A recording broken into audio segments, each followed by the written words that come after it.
All right, start recording in three, two, and one. All right, and welcome back to the Reserve Squad Midweek Show, a soccer podcast covering all things in the EPL from a bench perspective. I'm here, Spin, and this is your FA Cup final recap and also a little mini Champions League preview episode today. So I'll do one more after this. I will cover the Champions League, maybe do a Euro preview. I don't necessarily know if I will be doing this for the Euros. That's yet to be determined. But at least one more with the Champions League, and then we'll just kind of go from there. But before I can get to that, a couple of other leading stories just happened. So out of nowhere, Chelsea have the new manager. It looks like they have hired the Leicester manager, Enzo. I think his name is Mascara. The only thing I can think about is they just look at they see what Arsenal have done with Arteta, and they just want someone that has worked with Pep because now maybe this guy will be a genius hire, but it was very strange how it looked like he had Leicester that was going to qualify basically a month before the season had ended, and then they went on a horrid stretch to end the season. It's very strange. Apparently, when he was managing Parma, they didn't necessarily have the best run of it in Italy. Now, sometimes you can take a one manager from a different spot, put him in a different situation, and they fly. Carlo Ancelotti from Everton to Real Madrid, is a good example of that. So we'll see how that works. Apparently, he is a little bit more possession minded. Maybe he'll work better with Enzo Fernandez. Than because it sounded like or it seemed like the one of the reasons why Chelsea started to go a little bit on a run, one, they got a little healthier, that definitely helped, but it looked like Pochettino's team worked a little bit better, with Enzo Fernandez kind of out of the squad. Now, Enzo was dealing with an injury, and I don't necessarily know if maybe there was some kind of, disagreements, there, so, I mean, Chelsea go on a pretty decent run, to they thought they got, Europa football, and then because of what happened in the FA Cup, they're gonna have Conference League. So we'll see what this new manager, Enzo Maresca, brings to the Premier League, and it is kind of funny. I made a little joke about it. The Barclays Premier League can be now called the Bald Cleese Premier League with Arne Slot coming in. You already have Ten Hag. Ten Hag maybe actually might be staying, and so Bald is in now. It seems so. That'll be kind of fun to kind of talk about. But there are other news that happened. Lucas Paqueta, who is someone I was wondering, because he's been linked to Man City for like a year. Was he finally going to get a move, and was he going to help out? Maybe West Ham actually get a pretty nice fee, and they could have used that around to buy some other players. And it looks like no. Uh, he has been rumored to at least be under investigation for some kind of basically a bit of a betting scandal where it looks like he basically influenced the game by taking a couple yellow cards in very odd circumstances. And this is different than what Tony or Sandro Tonali of Newcastle were charged with, where they were just kind of betting on games just happening. This is him influencing a game that he was actually in. This is a very serious charge, and it's not just being investigated. It looks like they actually have charged him. So this is not this is not good for Lucas Paqueta, not good for West Ham, or City or anyone that else was looking at maybe bringing him in, but definitely Paqueta. There's been a lot of people that have spoken about this that know a little done some reporting about this, and this could seriously be big. We know in the NBA, there was a guy that there was a brother of someone that was basically banned from doing something similar. So we'll have to follow this, but I mean it's bad for Paqueta, but also it really does screw West Ham over because they kind of assumed he was going to move. He was probably going to even feature for Brazil in the Copa, so he's probably going to have a good tournament with Brazil, expected to do well. And now West Ham might not be able to play him or move him. Maybe he can go to a Saudi club. I don't really know, but that news really did shock the system. But so did this after Pep lost the FA final, and that kind of is giving something away. But I think everyone already knows. News broke the next day he will not be extending his contract. He will be leaving next summer, and so there is kind of the idea of City having to, points deductions possibly in the future, maybe for next year, which would certainly help. Someone like Arsenal who keeps kind of chasing them. Maybe they'll get a little advantage. But also, his nemesis it has been Klopp. Both in England and in Germany, and his longtime rival. It seems like they have grown a little bit of a bond together. Isn't going to be there anymore to push him. And what else is there for him to chase? Champions League. It's going to be between City and Real Madrid every single year. That can kind of get boring as well. And Madrid are about to add Mbappe. We imagine. He can go for 5 in a row, but then after that, what else would there be to accomplish? And so you do understand it, to be honest. And with that news, City will immediately be looking for a replacement, and immediately you look at Xabi Alonso. Now everyone is expecting Alonso after extending for Leverkusen to go to Real Madrid, and Alonso, one of the clubs that Alonso played for was Liverpool, or the 3 clubs that Alonso played for was Liverpool, which is why, Liverpool fans thought they were gonna get him.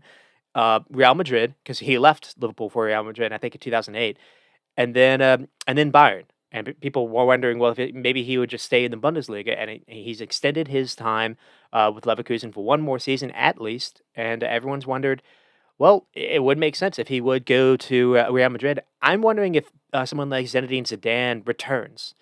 Now that Mbappe's there, I've always kind of assumed Zinedine Zidane the next job that he would take would be to coach Mbappe, whether it would be at PSG or even the French team. The reason why Zidane's just been waiting this whole time is he kind of figured maybe eventually Deschamps would kind of screw up in a tournament and he would have his shot. But if not that, Zidane does to me fit Madrid. And one thing not just because he came in and basically did the treble or the 3 times in a row, winning with Ronaldo. He changed how Ronaldo played, and he fits how that club or clubs of that stature. It's about managing egos as much as getting the tactics right. That's what Ancelotti is fantastic at. It is all about man management, and you can do it different ways. But when Zidane speaks, everyone in that club is going to listen to him.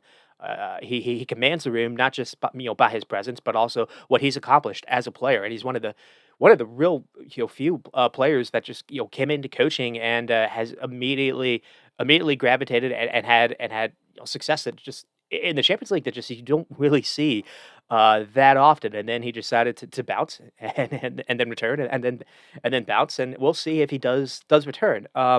If not, Alonso probably does make sense there as well. It would be a little bit different, but he looks to be as up and coming as anyone because they basically went undefeated and they lost 1 game all year. And I'll be getting to that a little bit later. They did lose the Europa final. Citigroup already have someone at Girona called Michael, who had a pretty good season. I think he got second in Spain, second when overtaking Barcelona. Maybe Citigroup already know how he operates. He could be in the cards, but the one name to look at, and I've mentioned this guy's name for pretty much every single job, and it's not going to be surprising to hear, is Roberto De Zerbi. Pep has long raved about him, and no one's picked him up yet. So does he decide to maybe sit out another year with that job in mind? We'll have to see. But before, and it is going to be an FA Cup preview or review show. But one thing I do want to talk about is the Europa final that happened where Bayern finally did lose a game. Uh, and it was right after they celebrated their undefeated Bundesliga season. So they had the Europa final, only 3 or 4 days after their final Bundesliga game. I thought that was a little too quick, to be honest. I don't understand why you couldn't do it this week, right before the Champions League, and kind of the same week in the midweek. That would have at least given them a little bit more rest. But anyways, it doesn't really matter because I don't really know if it would have changed much. Because one, I think Xabi Alonso lined up in a bit of a I think he messed up a little bit with his mistakes. Now maybe he was sitting people, for rest, or maybe people couldn't go, but he lined up without a striker, and what we saw was Atalanta, Gasparino's asked Atalanta, Atalanta was the team that knocked Liverpool out of this tournament. Uh, they were all over him. Just Bayern were harassed on the ball. Or Atalanta's press was as good as I think I've seen all year, as far as just not allowing a team to have any kind of time on the ball, any way to escape, any way to advance the ball, really. Usually when a team is pressing you that well, the only thing you can do is try to go long, try to go over top of it. But they didn't have anyone to really, because they didn't have a striker or anyone with really any size or speed in that front line, other than like Frimpong, really is they just didn't have a way to really hit over top and get that press to backfire. And on the flip side, they were hit by just three unreal goals by Adamana Lookman. Each goal basically being better than the first. First one, it's a clever run. Just the ball is kind of crossed in, and basically the run surprises whoever the third center back is, uh, where he's beaten, and it's a nice first time finish to get to the near post, and then he started to unlock his striking ability with two really nice curlers. And it's a cool story for Gasparini and Atalanta, and frankly, it's a good story for Serie A, who did not have the best Euro finals a year ago. If you remember, Serie A had representation in all three finals last year. It was Inter Milan, it was Fiorentina, and maybe it was Roma. I forget who the third one was, but they all three lost. And so already much better. I think Fiorentina is also in the Conference League final. Maybe that's the one that actually takes place this coming week. But so that's where we are. Alonso's team is not able to go undefeated because they did turn around actually, and they won the polka this Saturday, and so they only lost one game all year, and it is the Europa final. And there are a number of ways to explain it. I do think there could have been just kind of some exhaustion. You after you celebrate with your teammates after a long season campaign, then you have to turn around immediately, and here you go play in a different final. But they just weren't ready. They weren't ready for what Atalanta was able to do. It looked like they hadn't played this kind of press all year, which was surprising to me. Um, this did take me by a little bit by surprise, but also again, you start. I immediately was surprised by the lineup. I was like, why isn't Patrick Schick or why isn't Victor Boniface starting? Because when you press like that, you have to also play a high line, and so there will always be a ball over the top. There will always be space behind, at least on the channels, if not through the middle, and they just didn't have any way to really exploit that. The only chance that they really had in the first half was I think to one of the creative fullbacks was looked like he was in on goal, and he got the chip ball wrong. But that's Alex Grimaldo, I believe. But yeah, just it's less about Bayern because Bayern still had a historic, double for them, but they weren't able to call themselves invincible. So I guess Arsenal fans can pop the champagne. And again, it is a celebration of what Gasperini and Atalanta and Serie A were able to accomplish in Serie A are enjoying themselves right now in Europe because it looks like potentially they'll have 9 teams in the Champions League or just in Europe next season. And then I think it's in Europe overall. And then we'll get to the final proceeding at the FA Cup, or I guess following the FA Cup in the Championship. So Russell Martin, Southampton, does go on to beat Daniel Farke's formerly the coach of Norwich. In Leeds, thanks to a game-winning goal by Adam Armstrong. So there was only one goal in it. Leeds were caught. Armstrong was in behind and had a nice little finish to find the far post. Leeds did look the better side to me, and it seems like they had the better season, but frankly, they were flat. Then Daniel James came on in the second half, gave them a little more energy. It looked like their attack was much better at getting in behind. He hit the post twice, made the Southampton keeper work a little bit more than what he had done at that point. Uh, but it wasn't enough, and so Southampton are going to return to the top flight after just missing out for a year. Leeds continue one more year at minimum in the second division. Possibly exciting a few EPL clubs, to be honest, because the likes of Somerville had been attracting interest before this. There was an 18-year-old of theirs, Archie Gray, who looked to be playing out of position, in my opinion. I didn't think he necessarily impressed at right back, but apparently everything I've read suggests he's a future number six or like a CM, kind of DM, maybe in a pivot in midfield. Apparently he's very good at collecting the ball and turning. Apparently, he's good at threading passes. The things that we've seen from Adam Wharton for Crystal Palace. Apparently, he's kind of that kind of player. Just 18 as well, 6'2", so good size on him. Possibly is going to grow a little bit more as well. So there's been a lot of people that I've seen raving about him for the last few months. But at right back, he didn't necessarily look his best, and I think he actually was caught a little bit for the goal. So that's kind of just setting us up where we are, and then we will get to the FA Cup final. A repeat of last year's, closer than one some might have remembered, to be honest. And coming into this was very weird because I was in between. I was trying to tell myself, Man City and United, you played each other somewhat close a year ago. They played each other somewhat close, at least score wise, uh, back in March. But at the same time, Man United have looked a disaster for like 85-ish, 90% of the season. They looked like a disaster versus Coventry City in the semifinal just a couple of months ago.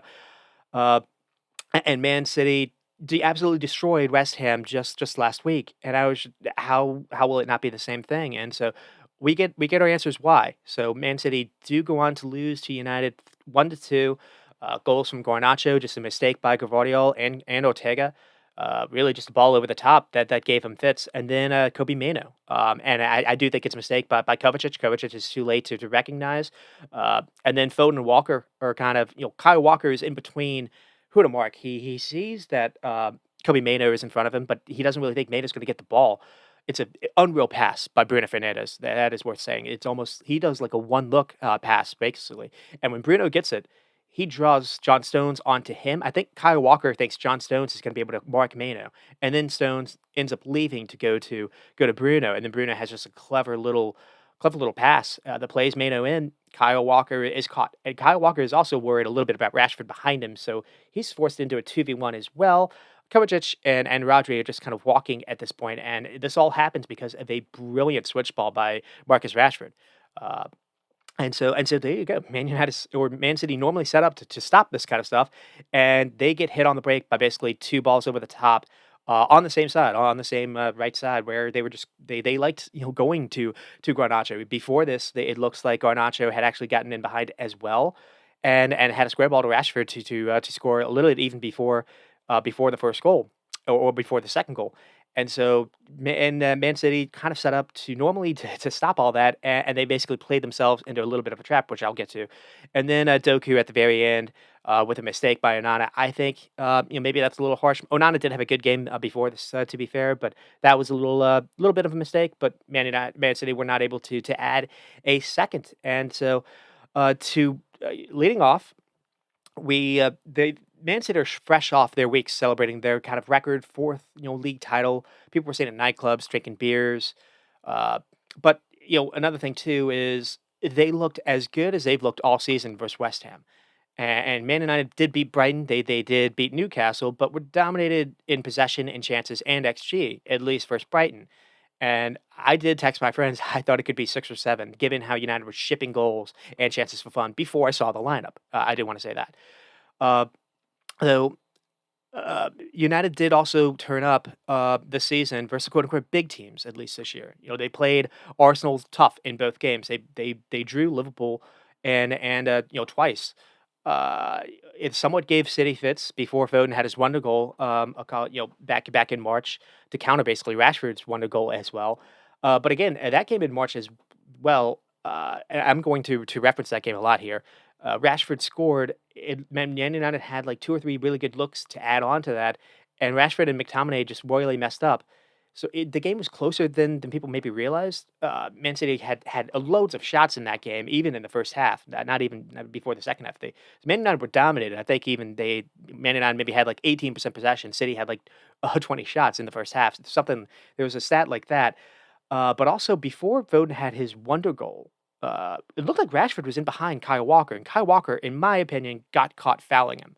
and it wasn't. It was allowed to happen, and then basically that Foden scored like 20 seconds after that, and that completely changed the game. Then Man City have all the momentum. They have like 20-ish, minutes to look for an equalizer or even win. So that made it 1-1, and then uh, you know as you're defending more and more, the legs get tired, your lines get further and further back, you get more and more pinned in, and then Foden was able to get a second, and then they were able to get a quick turnover, and Holland was able to get a late third. But the game was not, despite the shots and the domination, this game was not nearly as dominant as you probably would have expected.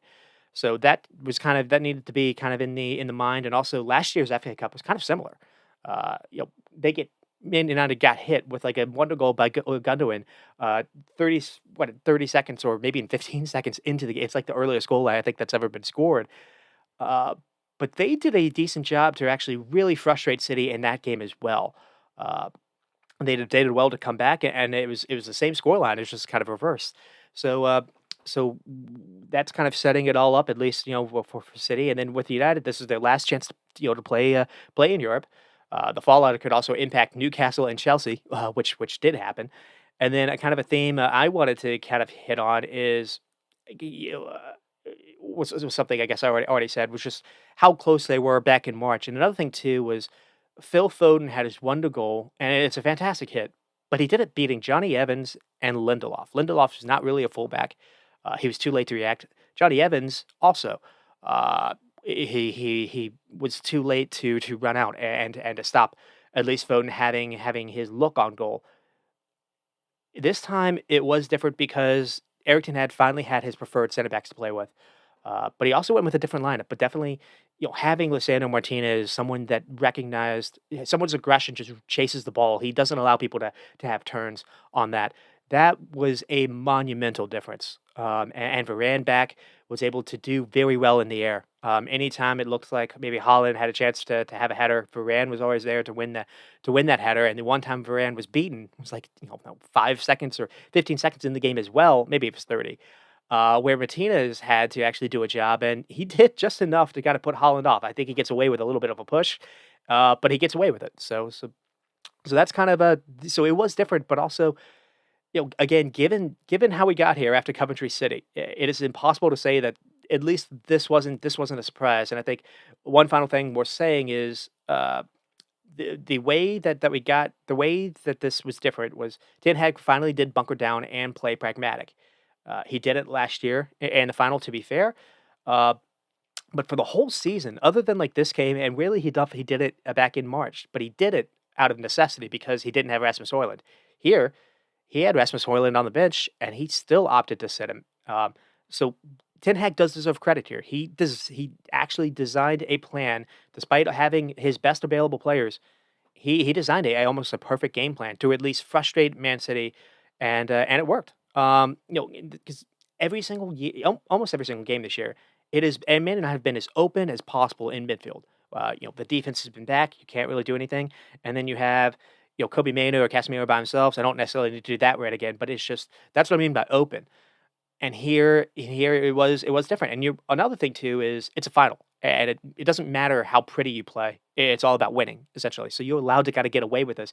If it was a regular game versus Fulham, this is probably the best way actually Man United needed to play throughout the whole season, to be honest. But if you play this against Fulham in like a home game at Old Trafford, you're going to get booed, even if you win. So with it being against City and the final, the coach was allowed to do this, and it was good. It was good that he actually did kind of grow up and do it.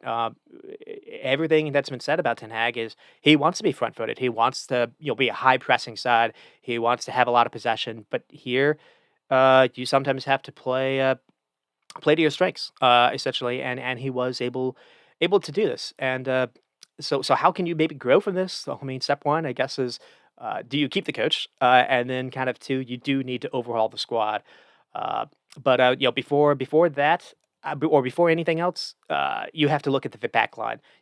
Again, he wants to be a pressing side. You can't do that with the center backs that they have. Varane replacement. I think Varane has already said he's leaving, so this was a nice way for him to go out. And you need cover for Martinez. That has to be a priority. When Man United were able to play with him, they were different. They just only had him for like 5 games. And Varane and Martinez were good enough to get Man United into the top four last year. We need to remember that. And then you probably need to get a 6 to play with Kobe Mano. That way he's not just by himself. It looks like Mano actually is better further forward. To be honest, Mano is quite good for his age at being someone that's comfortable with the ball, regardless of who's being pressed or not. He can win some duels as well, but he's just he seems more all around than just kind of being a defensive holder in front of a back line. So Amrabat did an admirable job in this game, and I've wondered for the last few weeks why we haven't seen him more. But he also was a lone player. I don't think they're going to extend it. I need to find someone else to fill in that gap. Obviously, Casemiro, everyone has seen how he's played this year. He's not really the answer either. So that's probably where I would put my priorities. Now I know they're already linked to a winger named Dore in the French league. So that's not the way that they look to be going. They're linked to Elise as well. I think I would probably prioritize that a little bit more, but we'll see. Uh, so that's kind of just setting it up with the lineup. We have Walker, Stones, Ake, Gvardiol, Wadri, Kovacic, and then Kevin De Bruyne and kind of his 10 role. Foden almost like double tens as well. Foden was played on left. He was not. He was not playing left wing at all. He was basically he had a free roll, and what that meant is usually there was no one on that left side. So Gvardiol was kind of forced to kind of do that. Gvardiol is supposed to be kind of asked to be the winger essentially. And when I saw the lineup, I thought it was a mistake immediately. In fact, I even texted it because I have seen City get into this problem more than a few times this year. Arsenal was a really good example. Both games in Arsenal, where Pep not playing Jeremy Doku, not to have someone to at least, or even to Jack Grealish, not to have someone to at a minimum stay as wide as possible to at least draw the fullback like Wan-Bissaka out. And that's when someone like a De Bruyne or in this case a Foden can tuck in and uh, actually operate in the spaces that he wants. That's when you can make the numbers kind of work. It was different here. And another thing, the reason why it was different is Pep decided to go with Kovacic next to Rodri. And you understand that. You understand giving Rodri some protection, but at the same time, you didn't really need Kovacic in this case because Man United were sitting significantly deep and they were just praying for the counter. So Rodri alone was enough. And it was a mistake. Kovacic also didn't really help out defensively either, and it almost seemed like the way that his positioning was, he just seemed kind of cluttering what City would do. He would be he would just kind of be a body, and his passing numbers kind of showed that too. He had the most passes, I think, or most touches in that first half. Uh, I think he only completed like 3 or 4 passes into the final third. Now you're starting almost in halfway line in most of these cases, so his passing vision wasn't good enough, or he didn't necessarily carry. I don't remember any kind of specific carries. He had one decent moment in the first half when he made a run. Foden or someone, Kevin De Bruyne, found him, and he had a decent cutback cross into the box that just missed Holland. But that was kind of it. Kovacic was just non-existent, and there's a reason why Pep took him off at halftime. It was the right call, and there's a reason why he brought Doku on. That was the right call. Uh, and the other thing that I was surprised about was Stones returning made sense, but Ruben Diaz not playing was surprising. No, Diaz played in March. Doku started in March. I keep referencing that March game. Uh, Stones kind of played in midfield in March. So Stones at defense was interesting, and then he got moved into midfield. It's basically the Kovacic role, but it was just the shape entirely from the first half to the second half changed. But another thing too was Ederson played back in March, and the only reason why the keeper.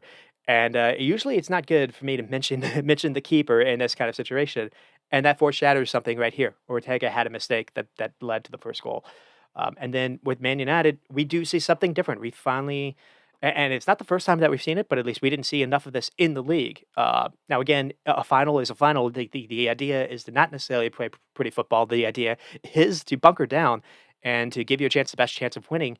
With what Ten Hag had, this was it. So we saw Aaron Wan-Bissaka on the right, Varane, Martinez, and Dalot. That's probably other than maybe Shaw, that's probably their most preferred back line. To be honest, we didn't see that at all this entire season. And the way that Dalot really has kind of shined for them, maybe Dalot actually is better than Shaw. I mean, Dalot was immense for the last few games, and was good in this game as well. But so was Wan-Bissaka, and it was very funny. Everything just kind of worked out. Man United having the 2-goal lead and in fact foreshadowing a little bit. Man not having the 2-goal lead that they had, that allowed them to sit back and just kind of defend the entire second half. And so when you don't need Aaron Wan-Bissaka to have the ball to essentially be someone to stop a winger 1v1, it's hard to argue. He's not as good as anyone else in Europe. And I've gone to Wambasaka, a number of times. There's been a lot of talks that he might even be out as well. And the reason why is he just doesn't offer you anything in possession. But when you got to bunker down and defend for your life, especially in the 1v1s situations when you're isolated, he really is good. He's very good at making defenders make the first move, and he's got go gadget legs. He's good at going to ground. Usually, you don't want your defender to go to ground, but he's good at winning the ball. And Jeremy Doku got a couple crosses past him, but for the most part, Ramasaka really did hold his own, and he needed to because once Jeremy Doku came on, uh, the entire complexion of the game changed, and the Man City were looking to get him the ball every single time that they basically had an attack going, and Doku did a decent job. But so did Wan-Bissaka. And then in midfield, we have Amrabat and Mano, so that's not really different. We have Garnacho and Rashford. Garnacho on the right, Rashford on the left. So Rashford versus Kyle Walker, but Garnacho versus Gvardiol. And if Gvardiol is going to be forced to be your wide option, you can't lose the ball because that is your wing. And so can Garnacho maybe get behind Gvardiol, maybe target Gvardiol?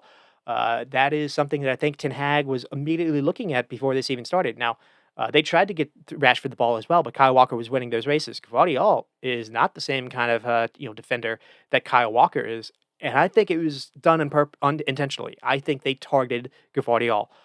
So I'm going to give Ten Hag a lot of credit here. Now, Man City screwed up in their or Pep Guardiola screwed up in how they lined up, but Man United had a game plan and they executed it to perfection. And then the cheek here was Bruno and McTominay up top, so you didn't play with a striker. Normally, I'm entirely against that because usually, as we saw versus with Leverkusen just a couple of weeks ago.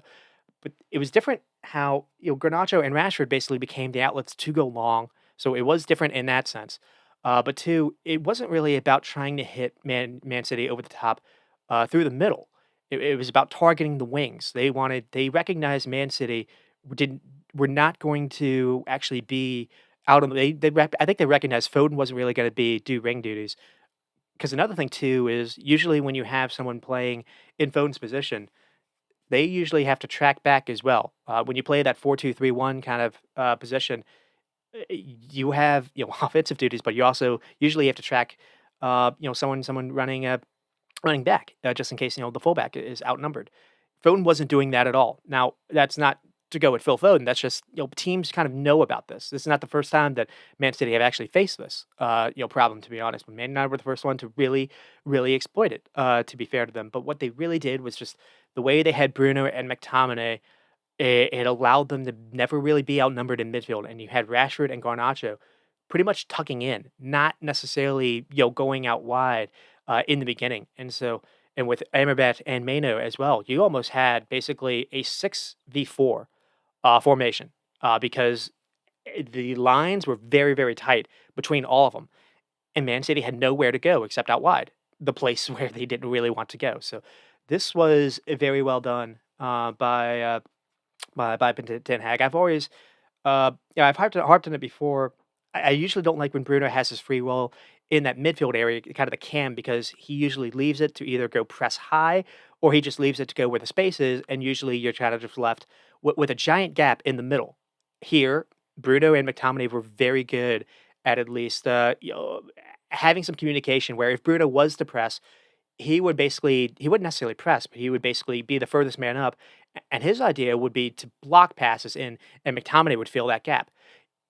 I don't necessarily know if Rasmus Højlund would have been able to necessarily play that way. So to not play with Højlund was surprising. I kind of had egg on my face because I was thinking he had to actually start for them. I figured you had to hit them on the break, and he's got the pace to get in behind. This worked out very, very well. And credit to Ten Hag, to be honest. No Casemiro as well. I was surprised a little bit about that. I was thinking maybe you would need him to just kind of be a body as well. And instead, you got more work out of McTominay than I think he possibly would have gotten even out of Casemiro. McTominay didn't have a lot of touches on the ball. When he did, he didn't necessarily lose it.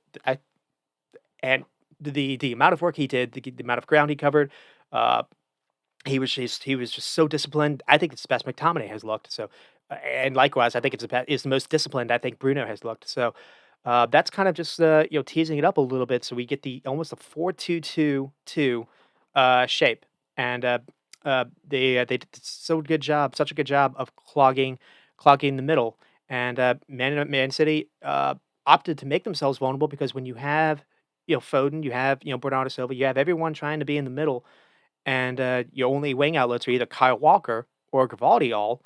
Again, it's that you can't lose the ball because that's allowing your fullbacks to play really high up. And again, there's a lot of space behind if you do lose the ball, and that is what was happening. So this was very very intriguing, especially in the first couple 12 minutes or so. You could see, man, I might even have a shot here. So it was a wild way to open up the game. Chances at both ends. Rashford looks to maybe sprint in behind, but Kyle Walker is equally equipped to handle the contest. And then after Walker wins the ball, City quickly break. Ball is crossed into the box by Gvardiol.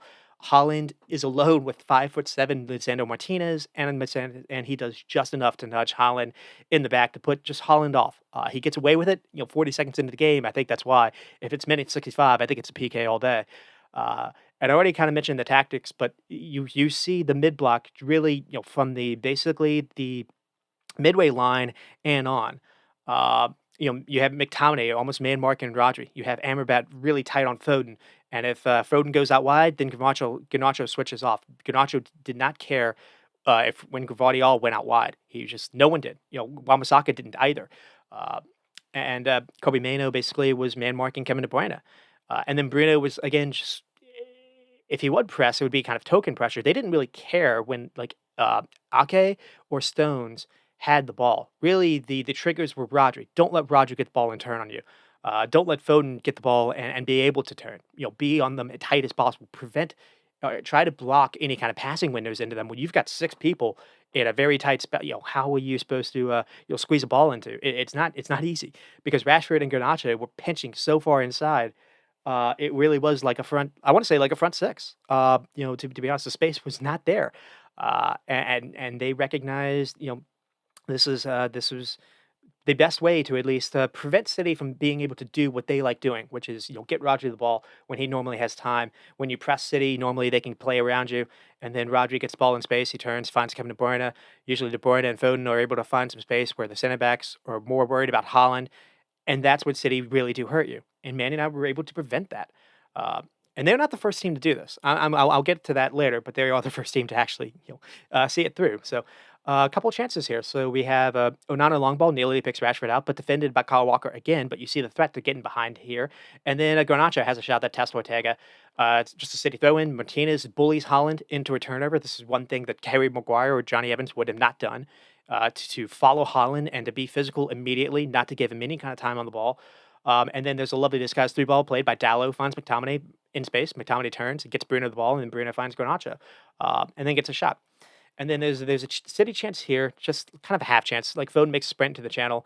I didn't think he necessarily did enough, but did this enough. But when he gets the ball, and it is a nice ball by De Bruyne, Amrabat is beaten, and Holland isn't with him. And then when the cross comes in, it's defended well by Martinez again, which funny enough, Martinez did a decent job in the air versus Holland. And then we have a situation where I have United maybe getting away with one here. So Silva gets the ball running inside. Garnacho is late to track Gvardiol's one. Foden just misplaced the pass out of bounds. There was a chance, though. Chance for Gvardiol to get it and have a free cross. And then there's a chance for McTominay.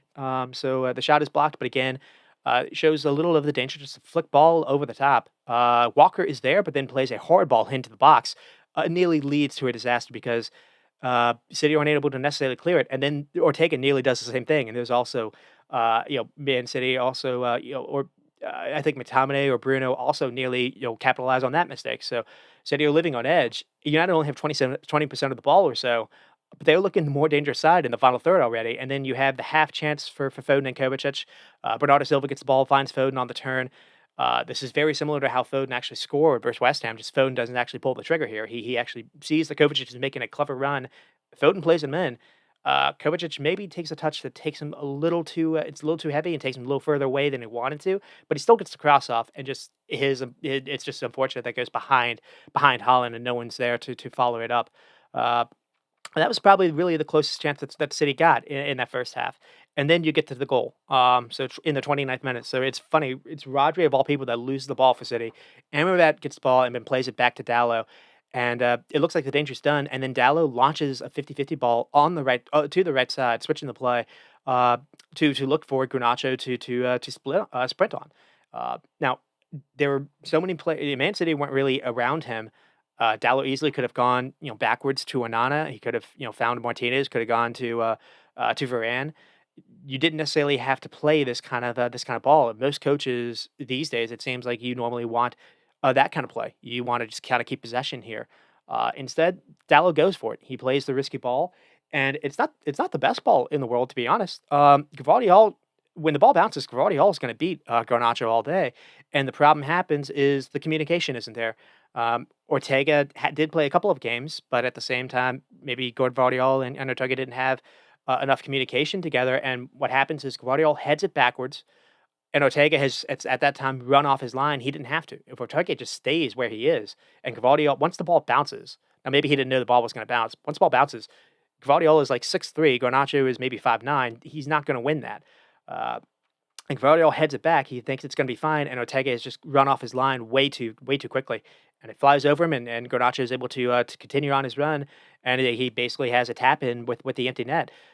So Ederson's miss does show. And before this, United had posed a couple questions, but really, it's almost a clearance by Dallo. I mean, it's hopeful, but at the same time, you don't really expect much to happen. But at the same time, Garnacho's aggression and sprint creates the moment of panic and gets rewarded for it. He easily could have given up on the play. Everyone would have understood it if he did, and he does it. And then Rashford basically scores a couple minutes following this. Again, set up by Garnacho. It's a really nice ball over the top by Varane, but that's offsides. But again, you're seeing Man City are playing playing with fire here. Man United are finding ways to get behind them with ease, and then they get the second goal. So Man City basically have an attack going. Rodri makes a run with the ball, finds Kevin De Bruyne in the box. De Bruyne has a weak shot across that Dallo is able to head away, and then United win the ball back. But Kobe Maino first wins the header around the edge of his penalty box. So that's kind of foreshadowing it here.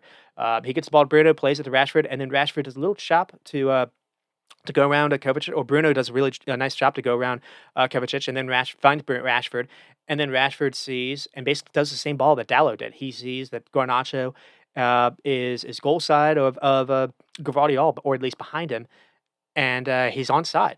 Weirdly enough, I think Kyle Walker is playing him on, and it's a lovely switch ball, like 40 yards, from the left side of the field all the way to the right. Garnacho gets it, carries it into the box, and then makes a really nice decision. Uh, he doesn't try to take a shot on or go past Gvardiol. He kind of sees that he's got Gvardiol's attention, and there's absolutely no one that's tracked Bruno. Kovacic is walking. He's too late to recognize and get back, as is Foden. In my opinion, Foden needs to do better because Rodri is out of position here. You need to recognize when your main holder is out of position. This is a problem. Bruno then gets the ball and has the cheekiest no-look pass to find Kobe Maino, who had also continued his sprint to his left. When Garnacho gets the ball after Rashford plays him, Man United have a 4v3 situation in their favor in the box. I mean, this is a situation that they should score on.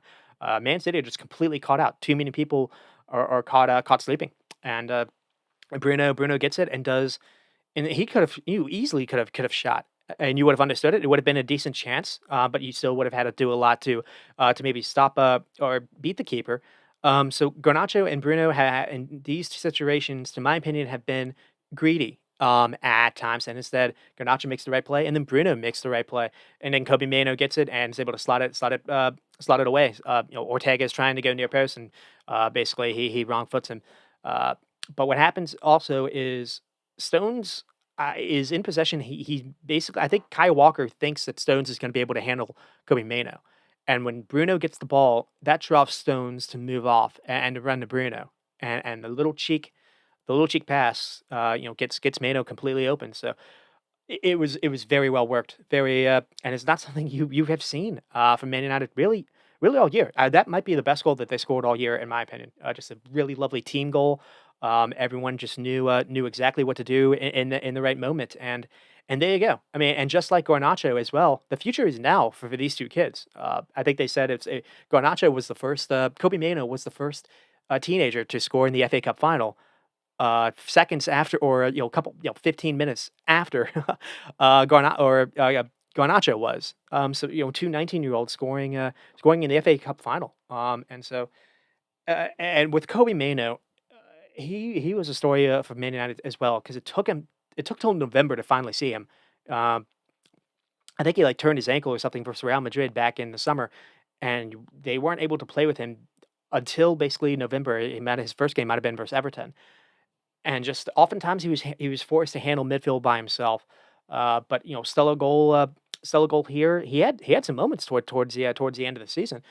Scored versus Liverpool, unfortunately. Scored a beautiful goal versus Wolves back in February.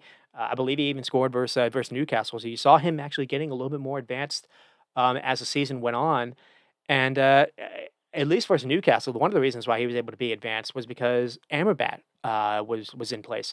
And what Amrabat does is he stays in place. He doesn't necessarily go up to be an attacker. He allows everyone else to go forward, even when maybe a fullback can go forward. And what he does is he slots in. He slots in either at a left back spot or slots in as basically a center back, or maybe in front of the center back. He holds.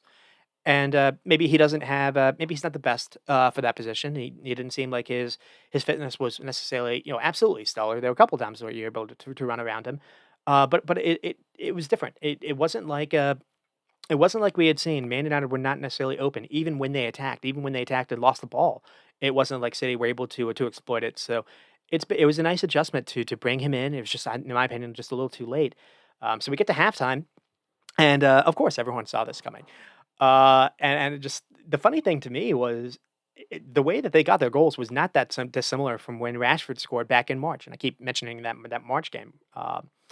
So Pep had to be aware of their ability to go long and cause problems, and yet his fullbacks that were asked to be the only way people to offer with Gvardiol and Walker were caught out.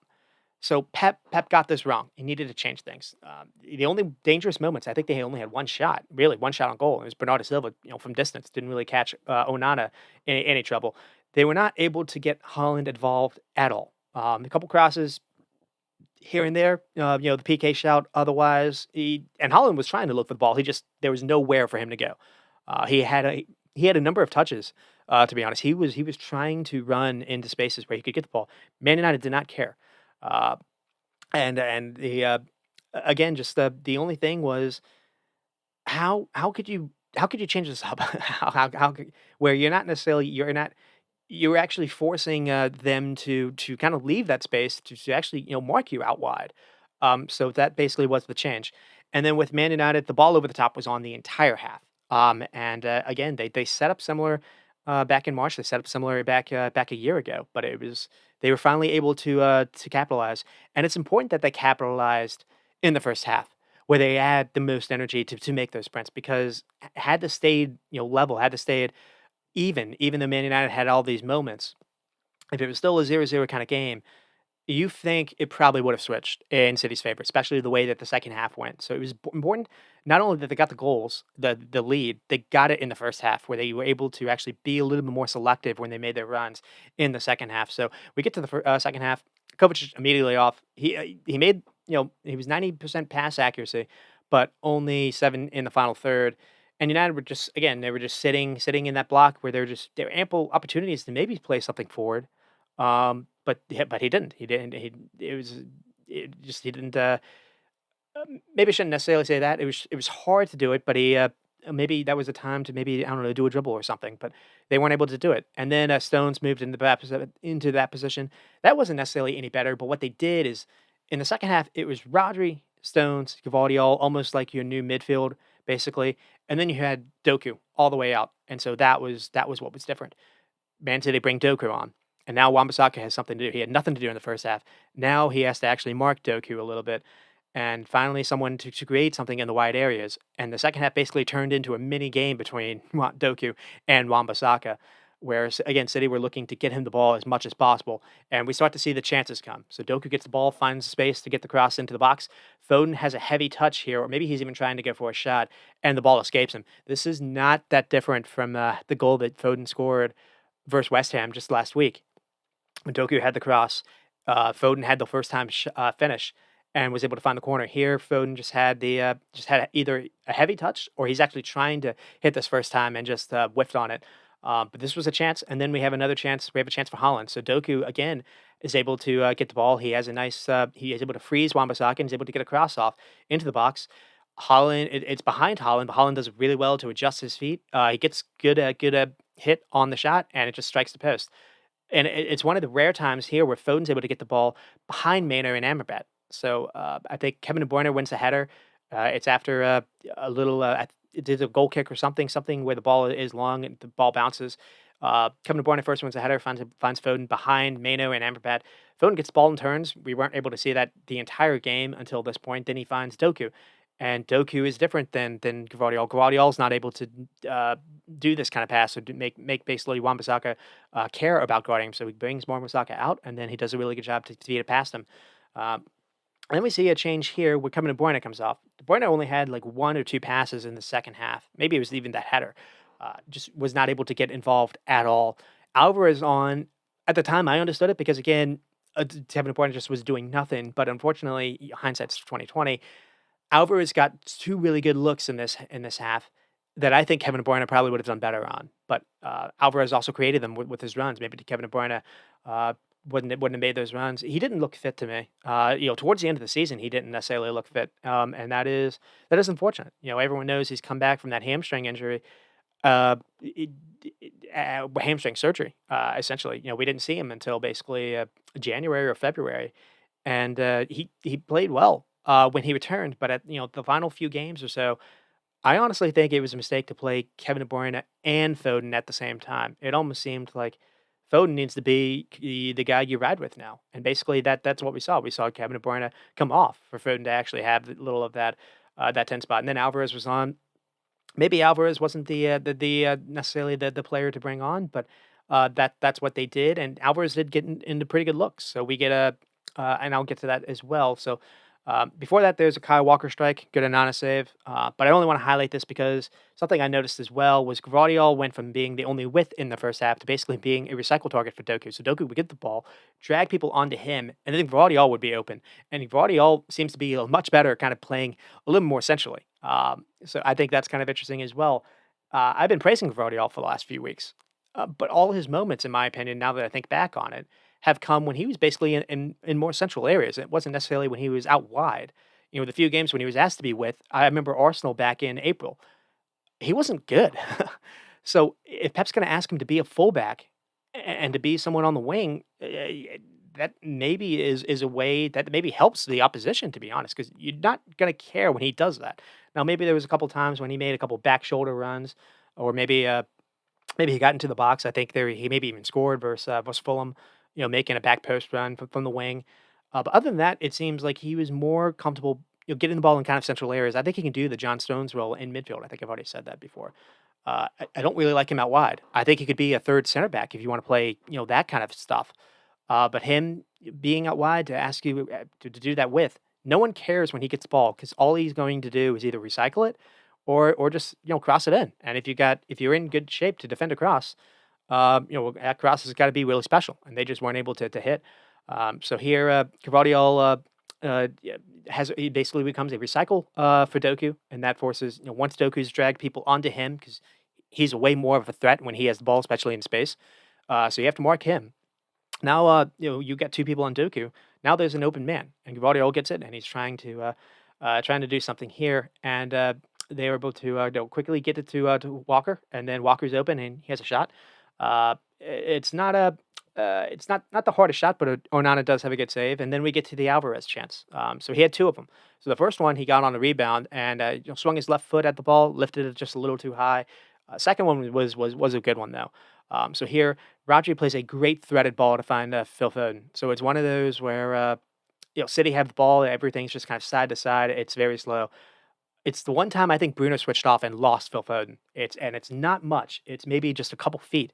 but Foden's able to just get a little separation between him and Bruno, and Rodri has a nice little disguise ball that basically goes in between Kobe Mano and Amrabat. So you play through the line, Foden gets the ball, turns, and then he sees Alvarez in the box, and Amrabat and Dallo are caught, so it's not. It might be McTominay. I think it's McTominay and Kobe Mano that the ball goes through the first time, and then Amrabat and Dallo are in position, and they're caught too because they're recognized. They think Foden is going to run at them and try to have a shot, and Foden has a very nice slip ball. This is something Kevin De Bruyne would have done. Very lovely slip ball to play in Alvarez, making a run into the box, and Alvarez has to do better here, given the situation he's in. And the ball gets under his feet, and he drags the shot wide, scuffs it a bit, to be honest. And everything he did before the shot was excellent. But unfortunately, the execution at the most important thing didn't come off. And if that goes in, I do think I think City actually come out and win because things were starting to change. The shape is different in the second half. The lines that Man City were. The Man United were in. First, their mid block was basically starting at the midway line, essentially. By the 60th minute mark, everyone was tired. Everyone was exhausted chasing the ball, and everything was basically closer and closer to the Man United box. And the ball over the top to escape wasn't on because the legs were tired at that point. And had that goal gone in, it's 2-1 with 20-ish minutes to go. I think Man City would have been able to attack on another or even to just at least get it to extra time, and it didn't. I mean, speaking about the shape, it was strange how Pep just got it wrong. You didn't need to play Kovacic next to Rodri. I think Rodri would have been fine just being by himself. I'm surprised we didn't see a 4 what we saw versus West Ham, a 4-1-4-1, basically, where you allow Foden and Kevin De Bruyne or someone to have their double 10 roles. You have Bernardo Silva or someone to hold with on one side, and you have Doku or Grealish to hold with on that side, and it worked so well versus West Ham. And the only reason is Pep was maybe worried about Rodri just being alone. But I don't know. It just backfired. And then you have a shot here by Doku. It's blocked by Garnacho in the box. Nice little dribble. Alvarez finds Doku, and then he's able to. He tries to curl a shot past Wan-Bissaka. Wan-Bissaka is doing well enough just to limit the space to do it. A different defender, Wan-Bissaka maybe or Doku is maybe able to get the shot off because it is close in the box. It's either blocked by Wan-Bissaka or it's blocked by Garnacho. And then another reason why I was like, this is favoring towards City here is Martinez gets a cramp and has to come off. Johnny Evans now has to come on. Rashford off, Hoyland on, which was interesting. And then we have basically Mano getting away with maybe holding Holland on a corner kick. We've seen this called, to be honest, but also it's maybe karma because back in I don't know, October or so, Holland got a very cheap PK back in the Manchester United Manchester City uh, first game in the league. From what I remember, something similar. There's a free kick sent in, ball was whipped in. Someone's holding Holland, or maybe there's kind of yeah, I think someone is just holding Holland, or there's maybe a handball. But from what I remember, even though Man City destroyed them in the second half, the first goal matters against Man City, and so karma, in my opinion, because I think this could have been called, but it was called back in October or whenever that first game was, and it wasn't here. But that easily could have made it, 2-1 at the 76th minute mark. And the thing is, Man City didn't get that first goal until the 85th minute, and so. After having loads of shots blocked, Doku finally is able to create a separation with his defender, and his shot is taken early enough. It catches Onana by surprise. It squeezes underneath him. But here, Wan-Bissaka is forced to maybe mark someone else. So it's Garnacho versus Doku, and that's the reason why Doku is able to get that separation. I think Onana probably could do better here, but he had a decent game to that point, so you don't really need to go at him there. It is one of the few times Doku had someone outside of him. So Bernardo Silva has since made a run on the opposite side, and Wan-Bissaka is marking Bernardo Silva, so that switches off to Garnacho, and then Doku is able to beat Garnacho. So it was all about it's taking finding ways to get Man United to do better to cover the wings essentially. because everything was just way too tight. And it was just too late for City to figure out the chess match essentially. Man United were comfortable after that. They had 9 minutes of extra time, so there was still plenty of time to get that second goal. Uh, and I think it was fitting also as well because Rasmus Højlund didn't start. Came on for Rashford after Rashford kind of had tired legs, and Højlund didn't really get a moment to really do anything, but he did beat Kyle Walker to a loose ball and won a foul, and that basically was the final kick of the game. So, uh, and Rasmus had a pretty decent. He didn't start the last 3 games, but had a pretty decent bench cameos in all 3 games. Scored at 2 of them, and at least it's only one play, but he did very well to beat Kyle Walker for one, and then get Kyle Walker to foul him to win a foul in the dying minutes, able to kill the game out. So. Uh, City did turn the screws up, and Man United did need those Alvarez misses, the Holland miss as well. The Holland miss was massive as well. Uh, when he struck the post, and then just again, you just kind of see after like 70 minutes, everyone was running on fumes. The lines just kept getting deeper and deeper. The ways to advance the ball just weren't there, and if not for Wan-Bissaka really having an all timer, maybe United do blow this. So there's give and take here.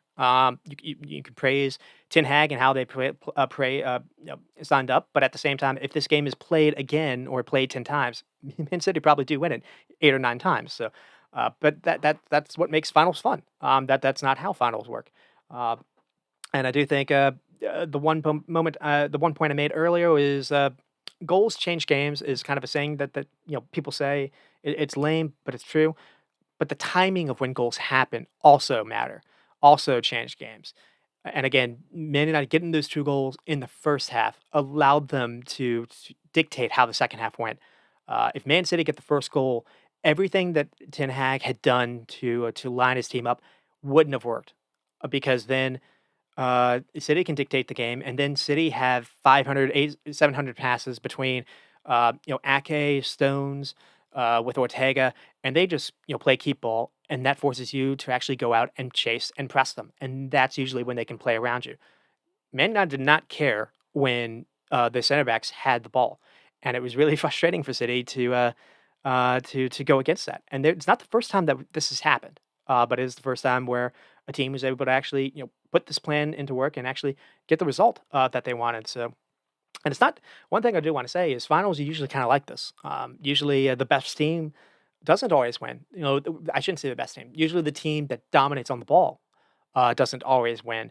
Uh, a lot of teams, a lot of managers have actually used this to their advantage. There was a reason why you hear people that are considered cup managers than necessarily in the league, and it's for reasons like this: the pragmatic style of not of being more defensive minded to play without the ball, to draw teams onto you and to try to hit balls over the top, try to get a quick counter. Jose Mourinho is really a good manager for this.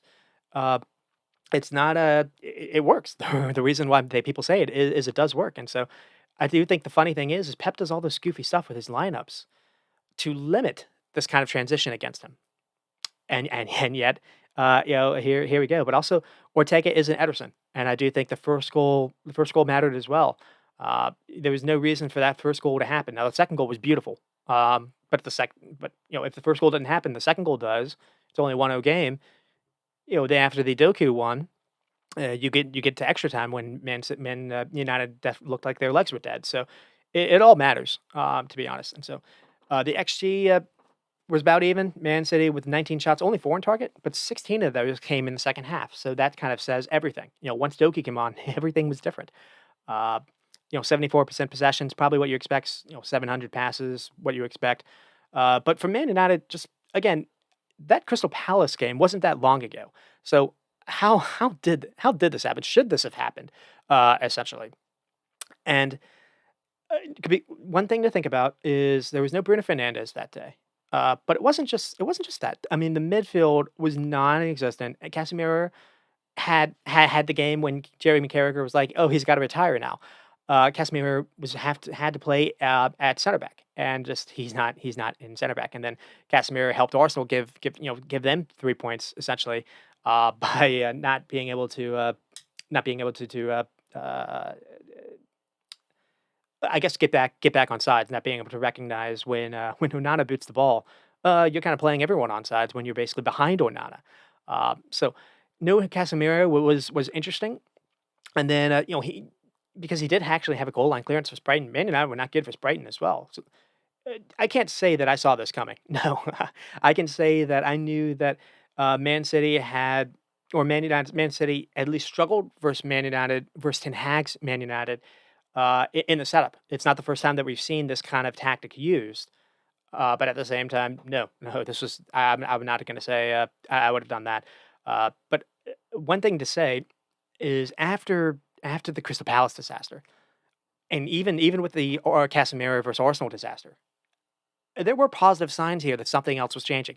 Now, it's not a coincidence since Arsenal, Amrabat came in. Then you see Amrabat and Kobe Mano, you see some things are different. And then they get Bruno back for Newcastle. And the change was Bruno all of a sudden being their forward. You're like, whoa, that's why are you saying you get Rasmus Højlund back and he's now on the bench? And they just started to play without a striker. And usually I don't really like that, to be honest. But when you're playing, uh, when your idea is all these, Newcastle's kind of the same way, high flying. You expect them to kind of be a team that's going to attack you, and maybe you can get it behind them. Um, Brighton not necessarily the same way, and they kind of did struggle versus Brighton. But the tactic was to not play with a striker, so you'd have an extra man in midfield. And versus Man City, this was perfect. Versus a different team, maybe it wouldn't have been. Had they played a team that was really good with some width, maybe they would have gotten destroyed. To be honest, so it coincided with again with not just playing Man City, not playing the team that hadn't lost since uh, uh, December. I shouldn't say that, but just the way that Pep set him up did give this in their favor. But another thing too is how Man United got here. They were leading 3-0 in the semifinal versus Coventry City, a team in the championship, like in mid-table in the championship. And then they shipped in 3 goals, and it looked like they could have done even more. They got lucky because in extra time, it looked like Coventry City had won the game, and then VAR came to the rescue, and I still don't think that was offsides, from what I remember. And there was just a stretch where it looked like Onana had to save like or had 30 shots on his goal every single time. Uh, but that was without the center back pairing that he would have wanted. So no Evans this time, no Maguire to leave Holland and Foden and Kevin De Bruyne alone. And Martinez, you've had someone that was much more aggressive in their marking. And Martinez, just anytime Holland was trying to go for the ball near Martinez, when Martinez was kind of in the area, Martinez was fouling him or being as physical as possible. So, I mean, what a player he is. And just, they just haven't had him. Uh, and really getting Bruno to play his best ball. It's funny. He had that break for like 2 or 3 games where he missed Palace, missed Arsenal. And then he came back and just, he looked spectacular. Spectacular versus Newcastle. And it wasn't necessarily versus Brighton, but here it might have been his best game. And it's not just the genius little assist that he made, just the amount of work he did out of possession and the discipline. Sometimes he wants to be the first one to lead the press. He wants to be the first one to chase a center back or chase a goalkeeper.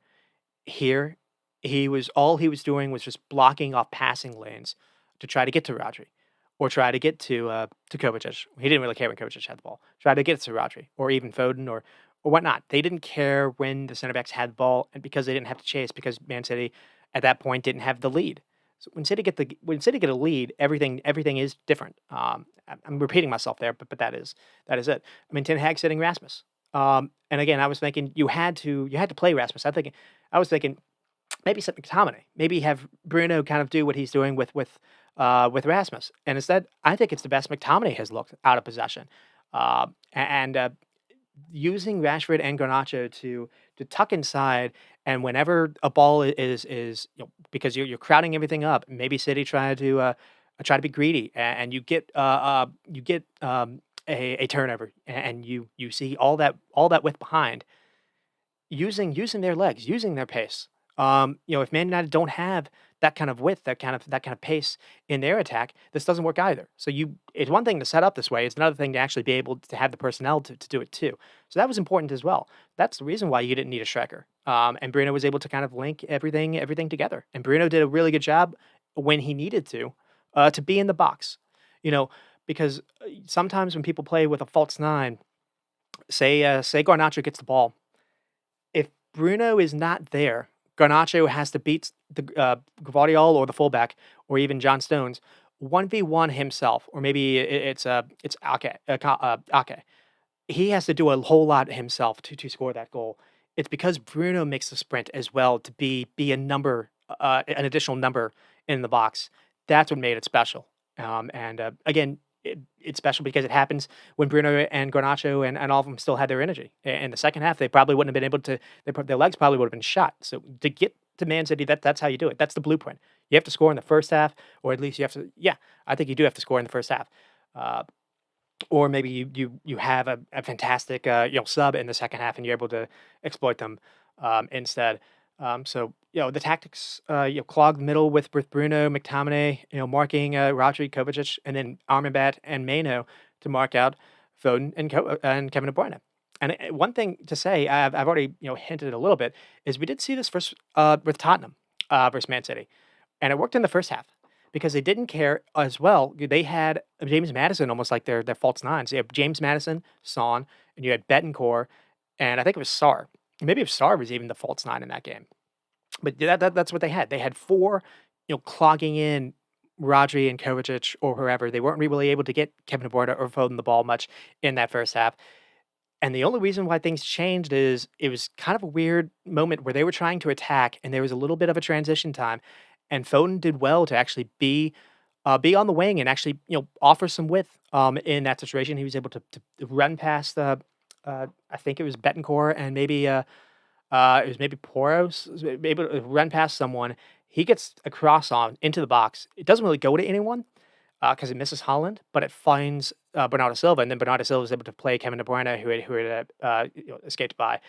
But Tottenham almost kind of did the same thing and almost got successful with it. And funny enough, they almost scored a similar way where they had Son with the 1v1. I thought Arsenal somewhat set up similar as well in the past. They didn't necessarily set up in the such of clogging the middle like this, but they didn't really care when City had the ball. They didn't care when the center backs had it. They more cared about marking people without the ball, essentially. So it's not the first time that we have seen this, uh, and that is something to. And you can only do it also with having again good work rate with Garnacho and Rashford because I'm not just talking about them being able to make sprints all the way upfield. Their work out of possession.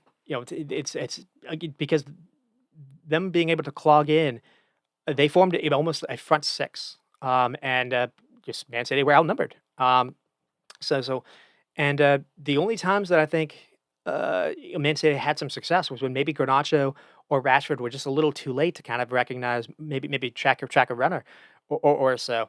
And it didn't happen that much. I mean, maybe in the second half it happened a little bit more, but it's just the endless running that they were able to do was, and the amount of work they put in out of possession was quite good. So kudos there. And another thing too is being aggressive with Holland. You didn't allow Holland to run into some open space, get the ball turn, and then create some kind of numbers advantage. When Holland was running to look for the ball, Martinez was on him like a hawk. Yeah, you hit the ball on the you were able to hit City with the long balls on the right side at the right time, not Kyle Walker's side. So they targeted Gvardiol on purpose, and you could do that as well because whoever was on Gvardiol's side, whether it was Kevin De Bruyne or Foden, it seemed like Kevin De Bruyne and Foden were swapping what position they wanted to be in, either the left 10 or the right 10. Both were tens. Uh, you didn't have anyone to if Gvardiol was in trouble, you didn't have anyone to run back, and they get caught on the second goal because I think Foden needs to. I think when Bruno makes his run, that's Foden's run. If it's Kovacic as well, but if Foden is jogging in that situation as well. If nothing else, you probably need to foul Bruno when he's able to make his run because they start off in a similar spot in the field, and Foden and Kovacic are jogging when Bruno starts making his little run, and there you go. So you put Gvardiol on an island, you asked him to do too much, and you got burned by it. And again, City have 700 passes. It doesn't matter if they go nowhere. So uh, much more to talk about and rave. Kobe Mano, not just a great goal, but just fantastic composure on the ball all game, all season. Another thing to talk about, I mentioned the Coventry City game.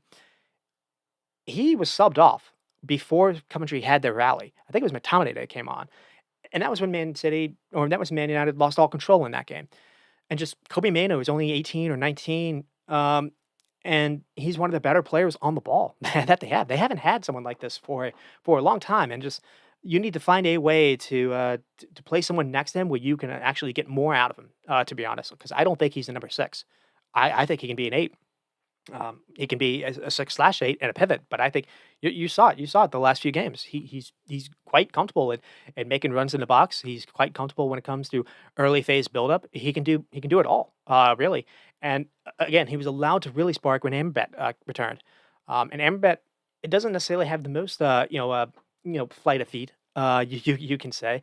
But he's physical and he offers way more than protection than Casemiro offered. So it took too long for Ten Hag to make that change. And here's another stat: both players only lost the ball 3 or 6 times. I think Mano 6 times, Amrabat only lost it 3 times. And you imagine Man City were all over them, trying to get them to lose the ball. Usually, and Man United usually do. Instead, they were just quite good at they didn't have many passes, they didn't have much possession, but when they were trying to play, they were able to keep it. So you don't remember City actually getting them into a turnover where you were like, "Uh-oh, there's a real counter opportunity." So there's a reason why all these players deserve a lot of praise, despite getting dominated in everything but the scoreline. Garnacho as well. I mean, the future for these two players, as well. And he didn't start the final a year ago. I think he came on and actually, I remember with Rex, we were agreeing after the game. It was maybe a mistake that Garnacho didn't even start that game. I think it was like Sancho that started. It was Sancho and Rashford, or even Bruno. Bruno, I think, was on the wing.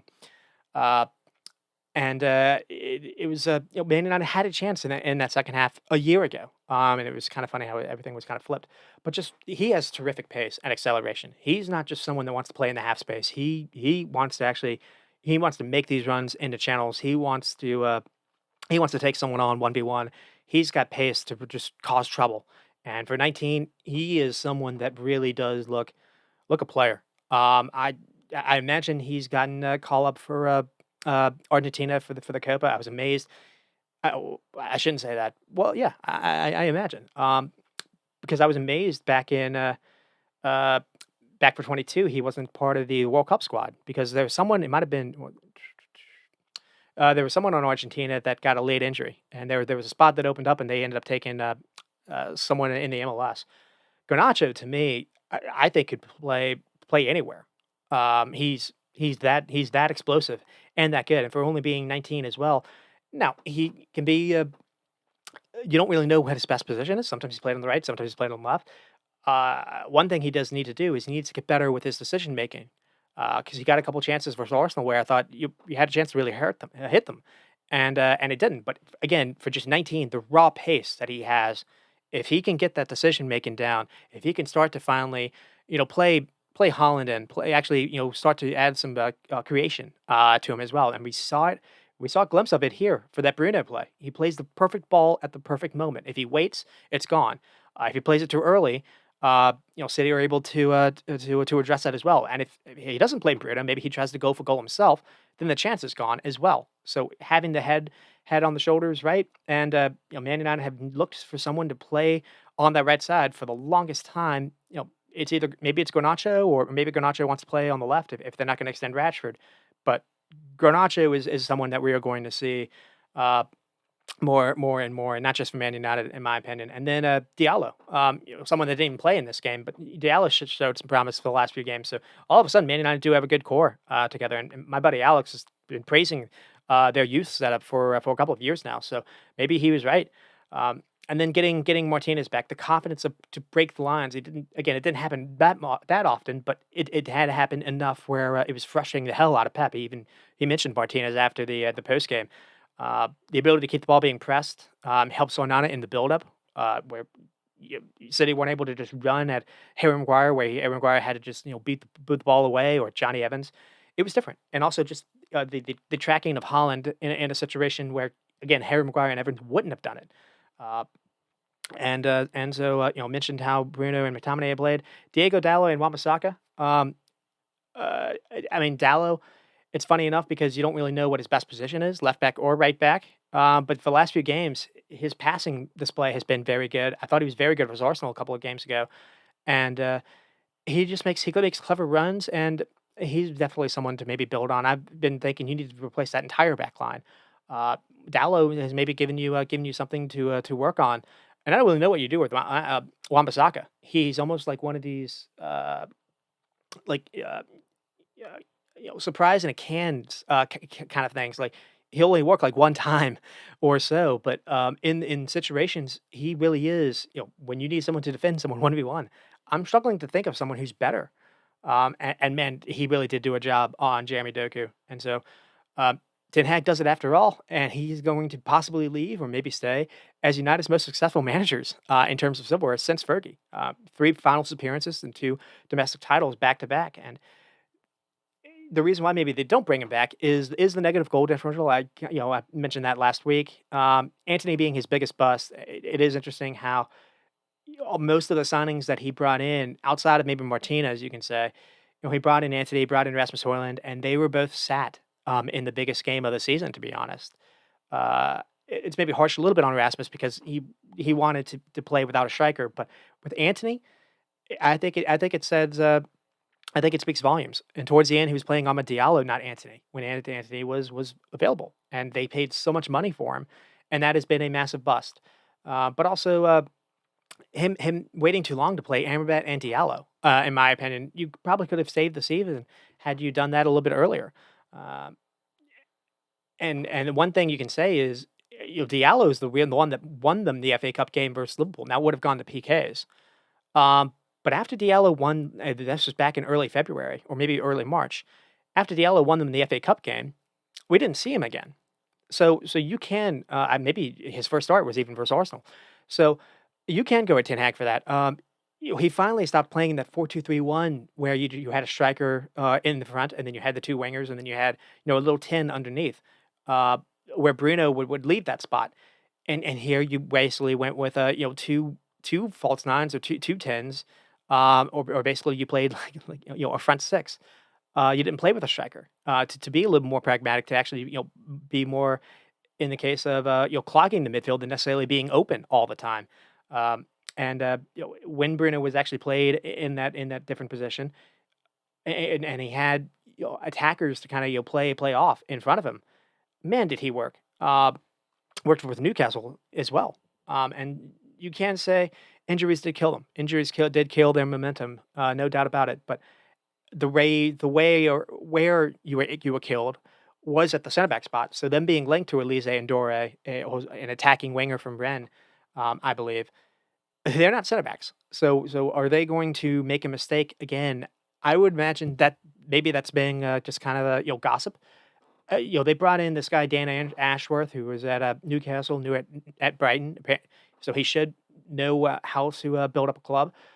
They have Jim Ratcliffe and Ineos that have come in, and they've built up Nice, so they should know what they need to target. In my opinion, I would target someone like Todibo of Nice way before adding another winger. Now, Olise coming in would obviously be exciting, but I think you need to find some center back help because you need to play in a high line. You can't just sit like this.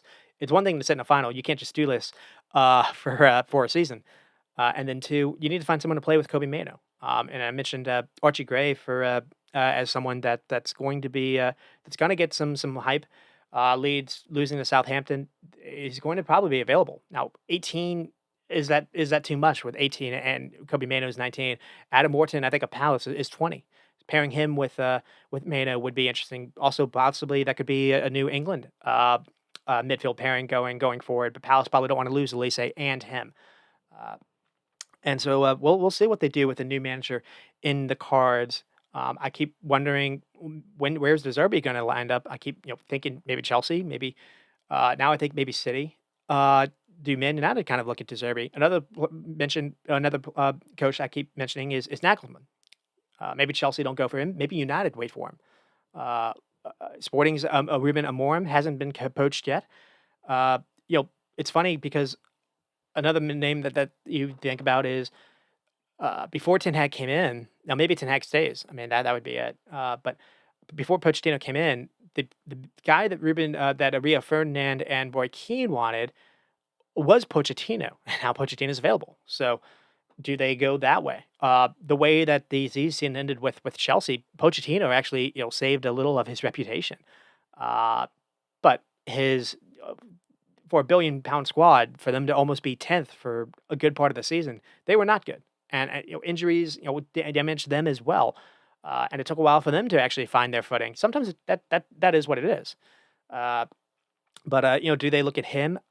A name I'll throw out, and it's kind of tongue in cheek. I don't know how much I really believe in it. Is because I have seen him mentioned for Chelsea. I haven't seen him for United. I, Thomas Frank. Now of Brentford. Now, one thing Thomas Frank is good at sound defense and out of possession. And they do press. They are a good pressing side. Now they've never really been good in possession.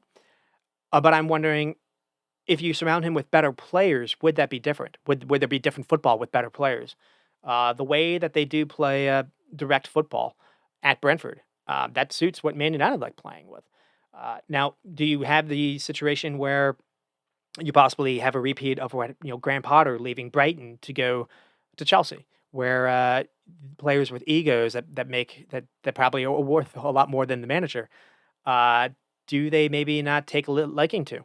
Do they not listen to him? There is possible some of that. So there's risk. There's risk pretty much bringing in anyone, to be honest. But I think Thomas Frank does command the room. The way you hear, Christian Eriksen has spoken about him in the past. Uh, Christian Eriksen, maybe we're not reuniting with Thomas Frank. But the way a lot of people or a lot of players have spoken about him, uh, he's able to. One thing that he would bring is structure. Man United don't have structure. Now this final excluded. It took Ten Hag way too long to fix what was obviously broken. That you watch any kind of football video for the last year, anyone that's watched United and commented on them that wasn't a homer, even homers, I think would have recognized the issues of them being way too open and not really changing. Uh, I think Thomas Frank would fix that, but I don't ever really know if Thomas Frank would get them necessarily top four or get them to a lot of silverware. Because he hasn't really been able given the chance to do that, and that is the unfortunate situation where the reason why Graham Potter failing at Chelsea is you can look at that as an example to not do it anymore. But I don't know. Managers in different situations can lead to different outcomes. Again, Ancelotti at going from Everton to Real Madrid, and maybe it's not the best example because Ancelotti had won everywhere before that, but it did look he was maybe done. Uh, but that he had Everton like eighth or ninth. Maybe he even got them a Conference League football spot. So maybe it wasn't that dire. And Everton since Ancelotti left has been fighting relegation every single season. Uh, but yeah, I mean, I just kind of there was something I was thinking about. And speaking of Graham Potter, if Brentford do lose Thomas Frank, would Graham Potter be interested at Brentford, or apparently Brighton needs someone, and if they don't get McKenna of Ipswich, does Brighton go back to Graham Potter? Those are questions that happened all summer, so I don't really need to focus too much on that. And then with Man City, see how we're doing for time. Yeah, it's not too bad. So the general thoughts here are Rodri finally loses a game. Uh, went went a whole year without that happening. So uh, we don't have the Invincibles for Leverkusen, and Rodri. I guess he lost technically to Real Madrid, but that game did go to PKs. So he finally loses a game, and again, it is a long season. Leverkusen were flat in their Europa final. Man City were flat here. You can say that, and they to be honest, they played a little bit like Arsenal in the sense that sometimes they weren't really pressing Man United into mistakes. They were just kind of waiting for maybe Man United to go long, maybe turn it over, but they were never really being direct. They were doing this. They they were not trying to push attackers forward quickly. And Arsenal was sometimes kind of guilty of doing that this year, when the time to actually, a pass was on, a run was on, they would hold on to it.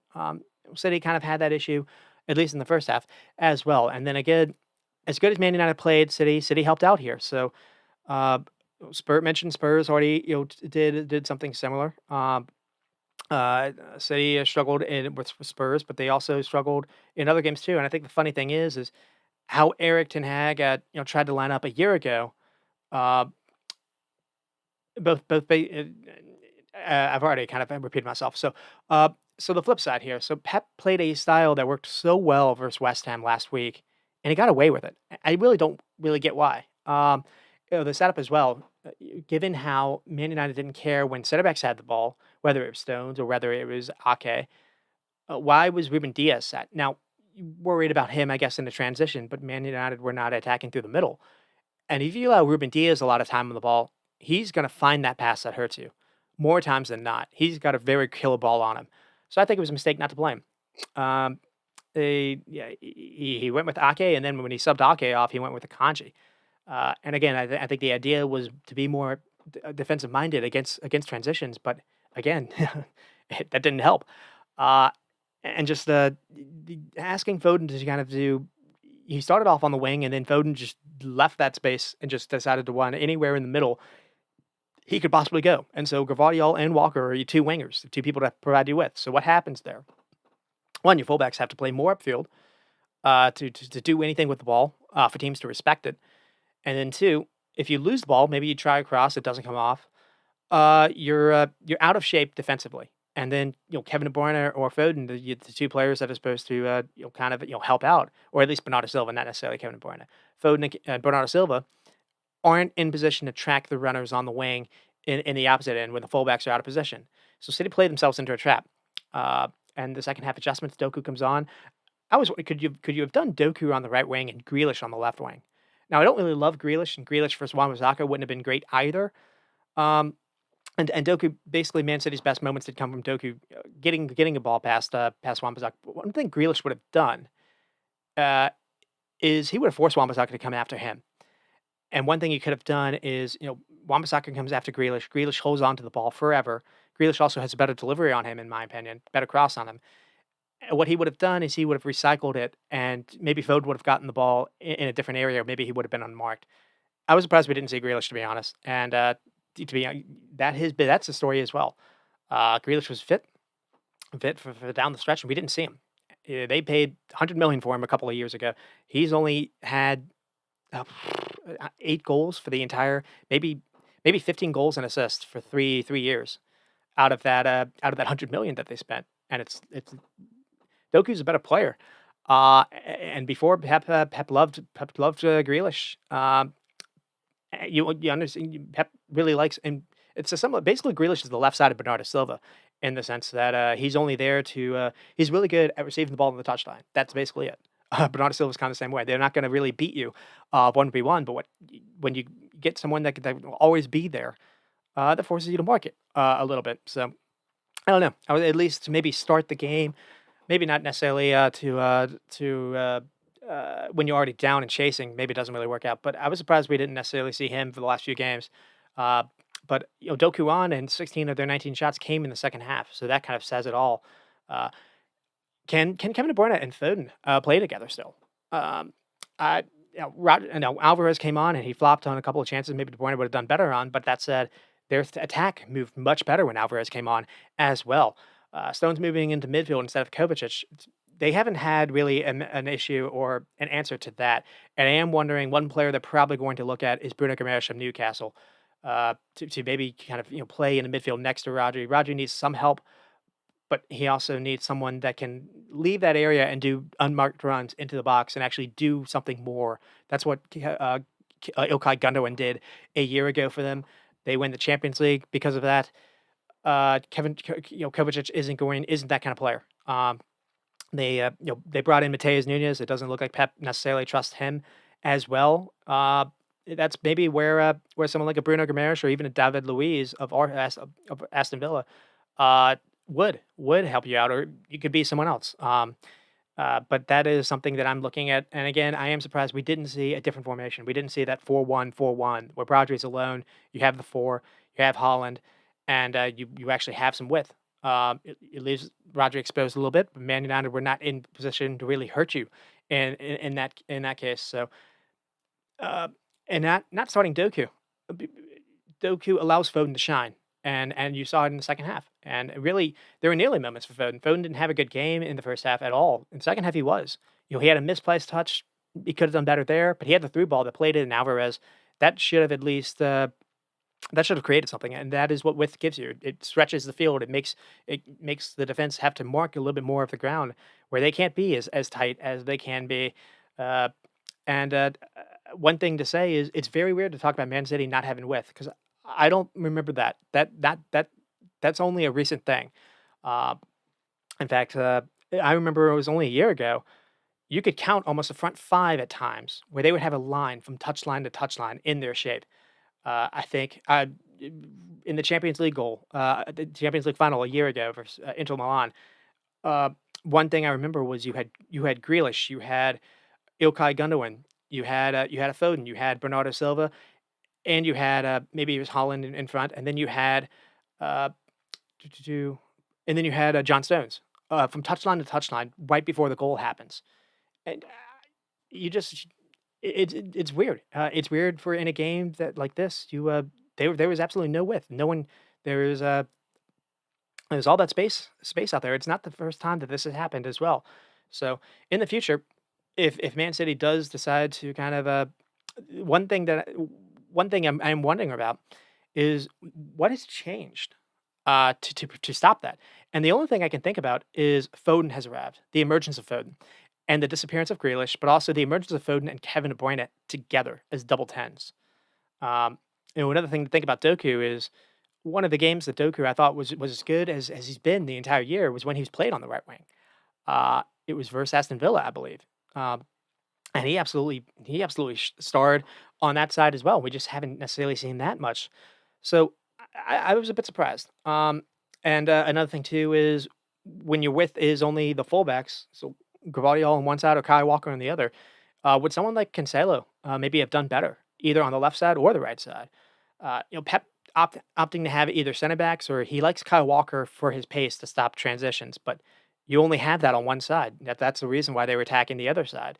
So you're playing Gvardiol for control, but he doesn't offer you dynamism, and that's what you need at times.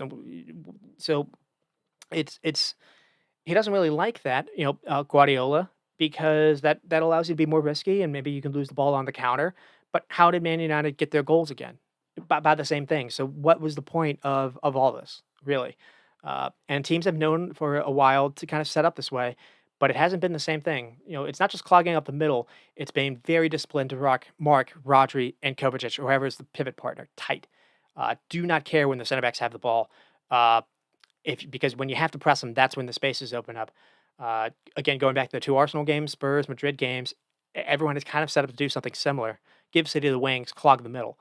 Uh, but all that said, no Ederson.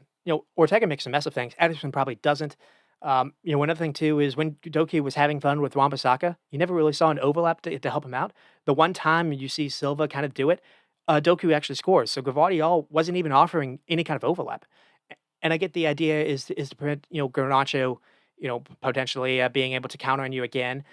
Uh, but you're chasing the game at that point. So it is very strange how Pep probably needs to rethink things at least for these finals because yeah they win the league with 91 points and they don't lose from like December on.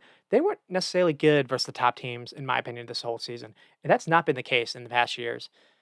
So Kevin De Bruyne looks off it. That didn't necessarily help as well. And we'll see what they end up kind of doing.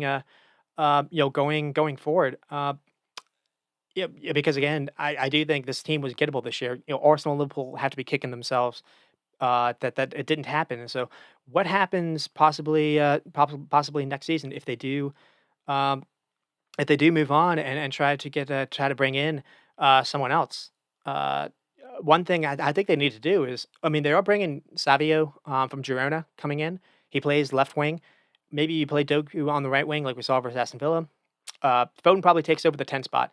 Uh, you know, can you bring in creative fullbacks? Jan Kutu is also on Girona. Is Kyle Walker done? Now, Kyle Walker is also their captain. And you're asking, Pep's played Kyle Walker almost like a third center back at times, not even a fullback.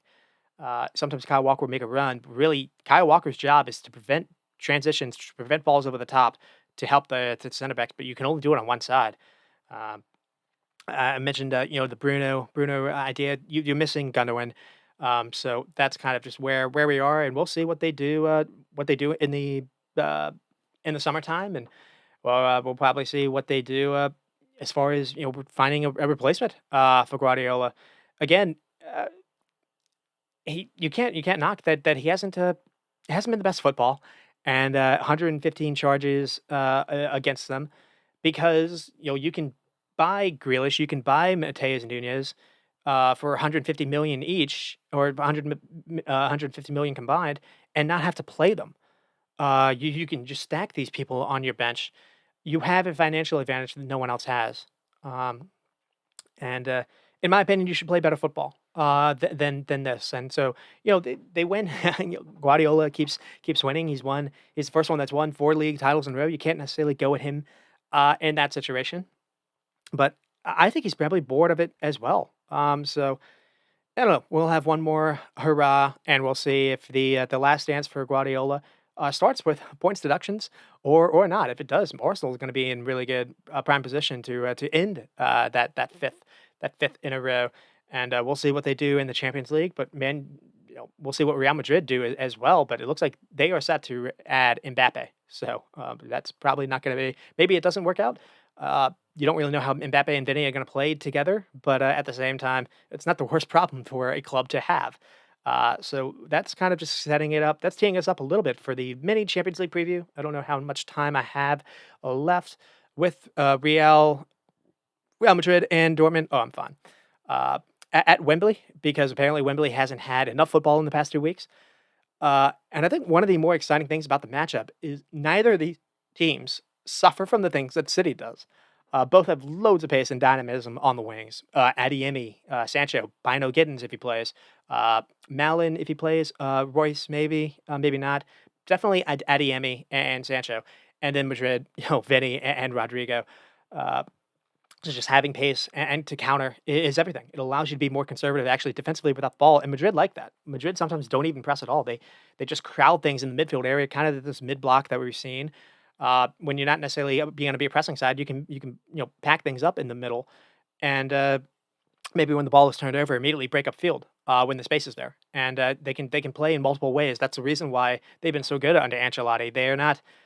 They can keep the ball. They can do the City stuff, but they can also be direct when they need to as well. And so we get to Real Madrid. The last 5 games in their league, they beat Barca 3-2. Then they beat Sociedad 1-0 with a goal from Arda Golar, who they got back, or they bought in a year ago from maybe it was Fenerbahce somewhere in Turkey, and he's very young as well, maybe 19 or 18.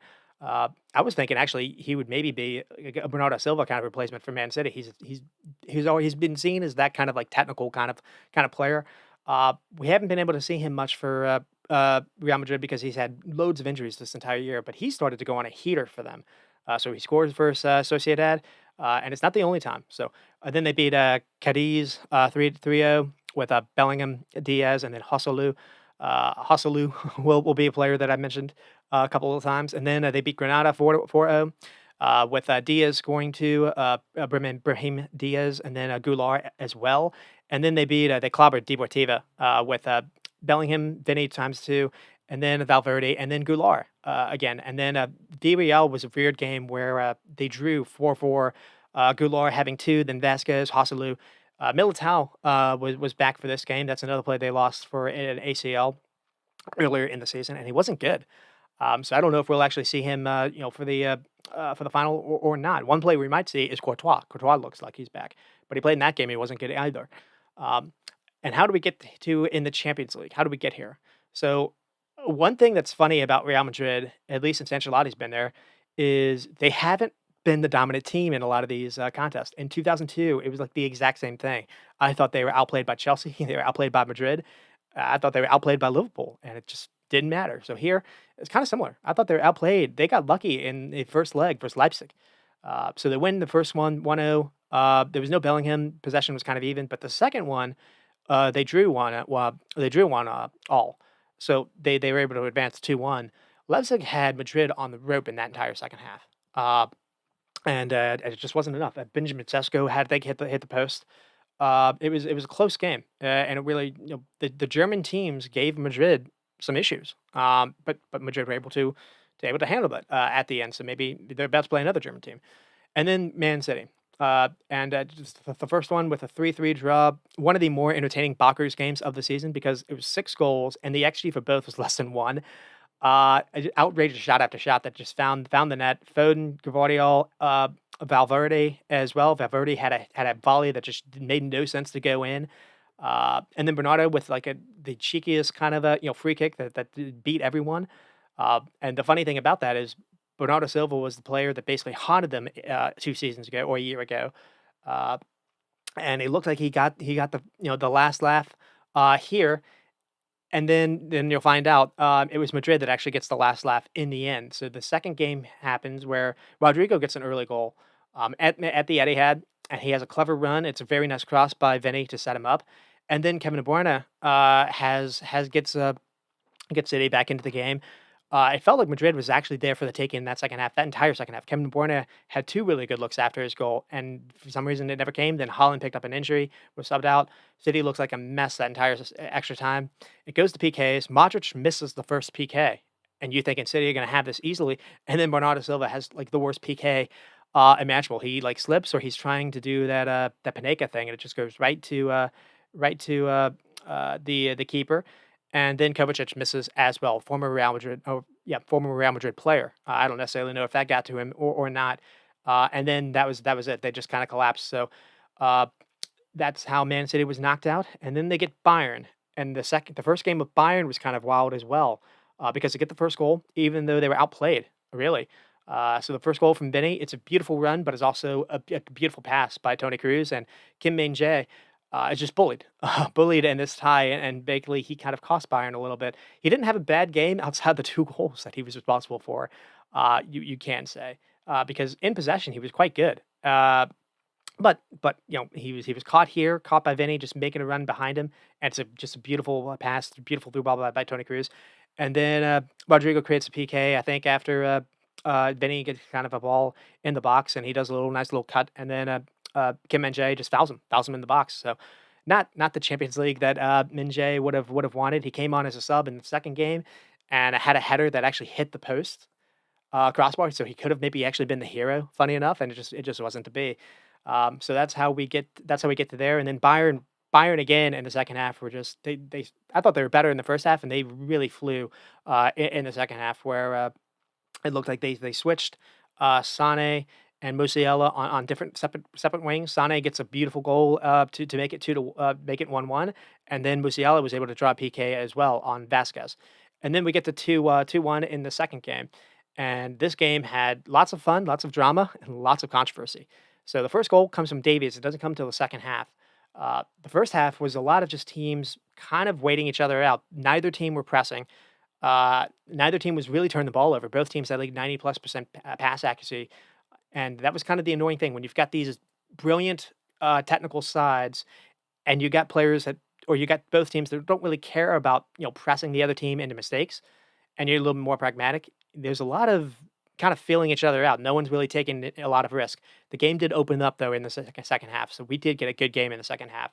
It starts with a beautiful goal by Davies. Davies had to come on because I think Gnabry got hurt. Davies is a fullback or wing back, and he was forced to play more forward.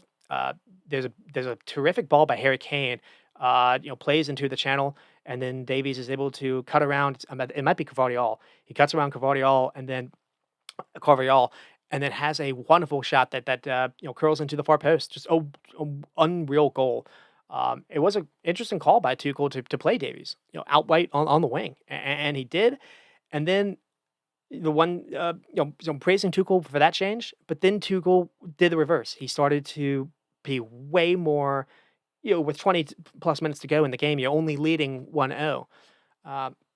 He decided to bring on another center back and basically change to almost a back five.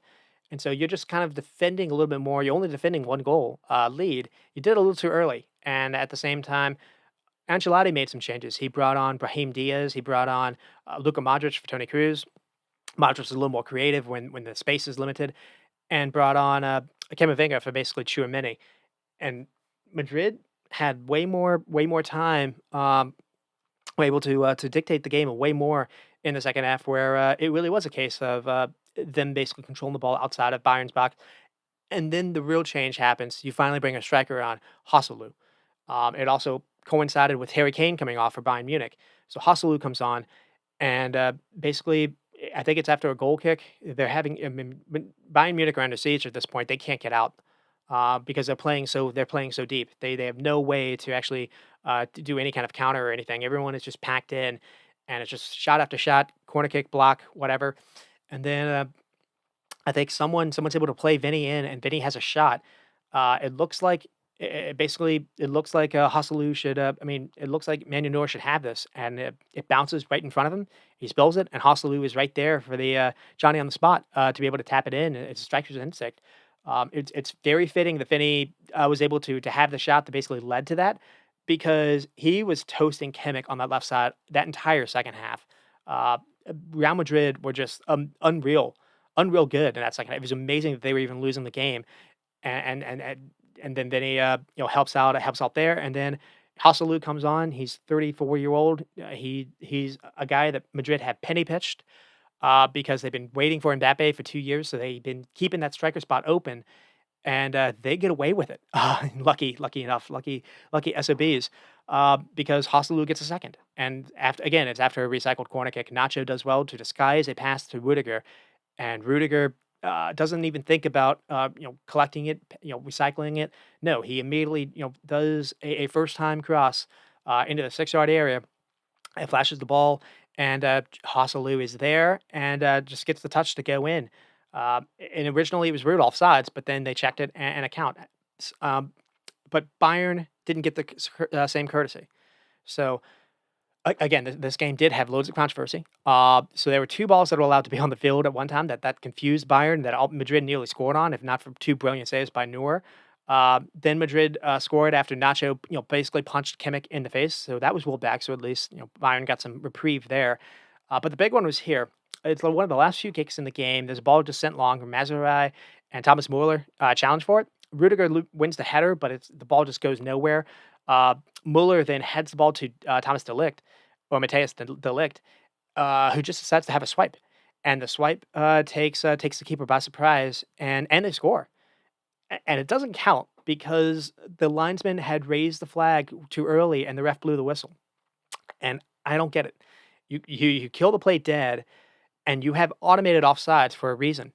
Everyone is, and it's not like this was close. If Thomas Muller or Mazurai is like 5 yards offsides, it's so obvious it doesn't matter, and you're raising the flag up to stop a situation where the game should be called. The game should be stopped. You don't want to risk anyone getting injured on a play that's not going to count. You understand that, but here when it's close, and it's not just close. It actually looks like he was onside. This is almost symbolic and criminal. And Bayern get screwed. No doubt about it. But so Madrid get away with one. Get away with one with some really bad officiating at the very end, and we'll see if karma comes back to bite them or not. In situations like this, usually it doesn't. But I don't know. Madrid have that dark magic, as they say, and they've been outplayed like in 22. They've been outplayed in nearly every single, in large parts of these ties. So leading scorers for the season, you have Bellingham with 19 goals, 4 in the Champions League.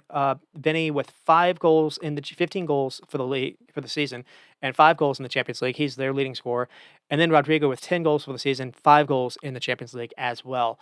Uh, so kind of storylines to kind of touch on. The UK press is going to make it about Bellingham, and you understand why. But the second half in the Bayern game, it's Vinny's team. Jude's got a lot of goals. Jude's kind of been there, the guy that's been asked to kind of be their striker in moments, and when he hasn't really worked out, then you brought on Joselu. But everything ran through Vinny in that second half. Everything ran through his legs. Uh, Rodrigo. Rodrigo was very interesting as well because he played left wing versus Man City. It was like him and Rodrigo and Vinny kind of together on that left side, and Man City it gave Man City a lot of fits.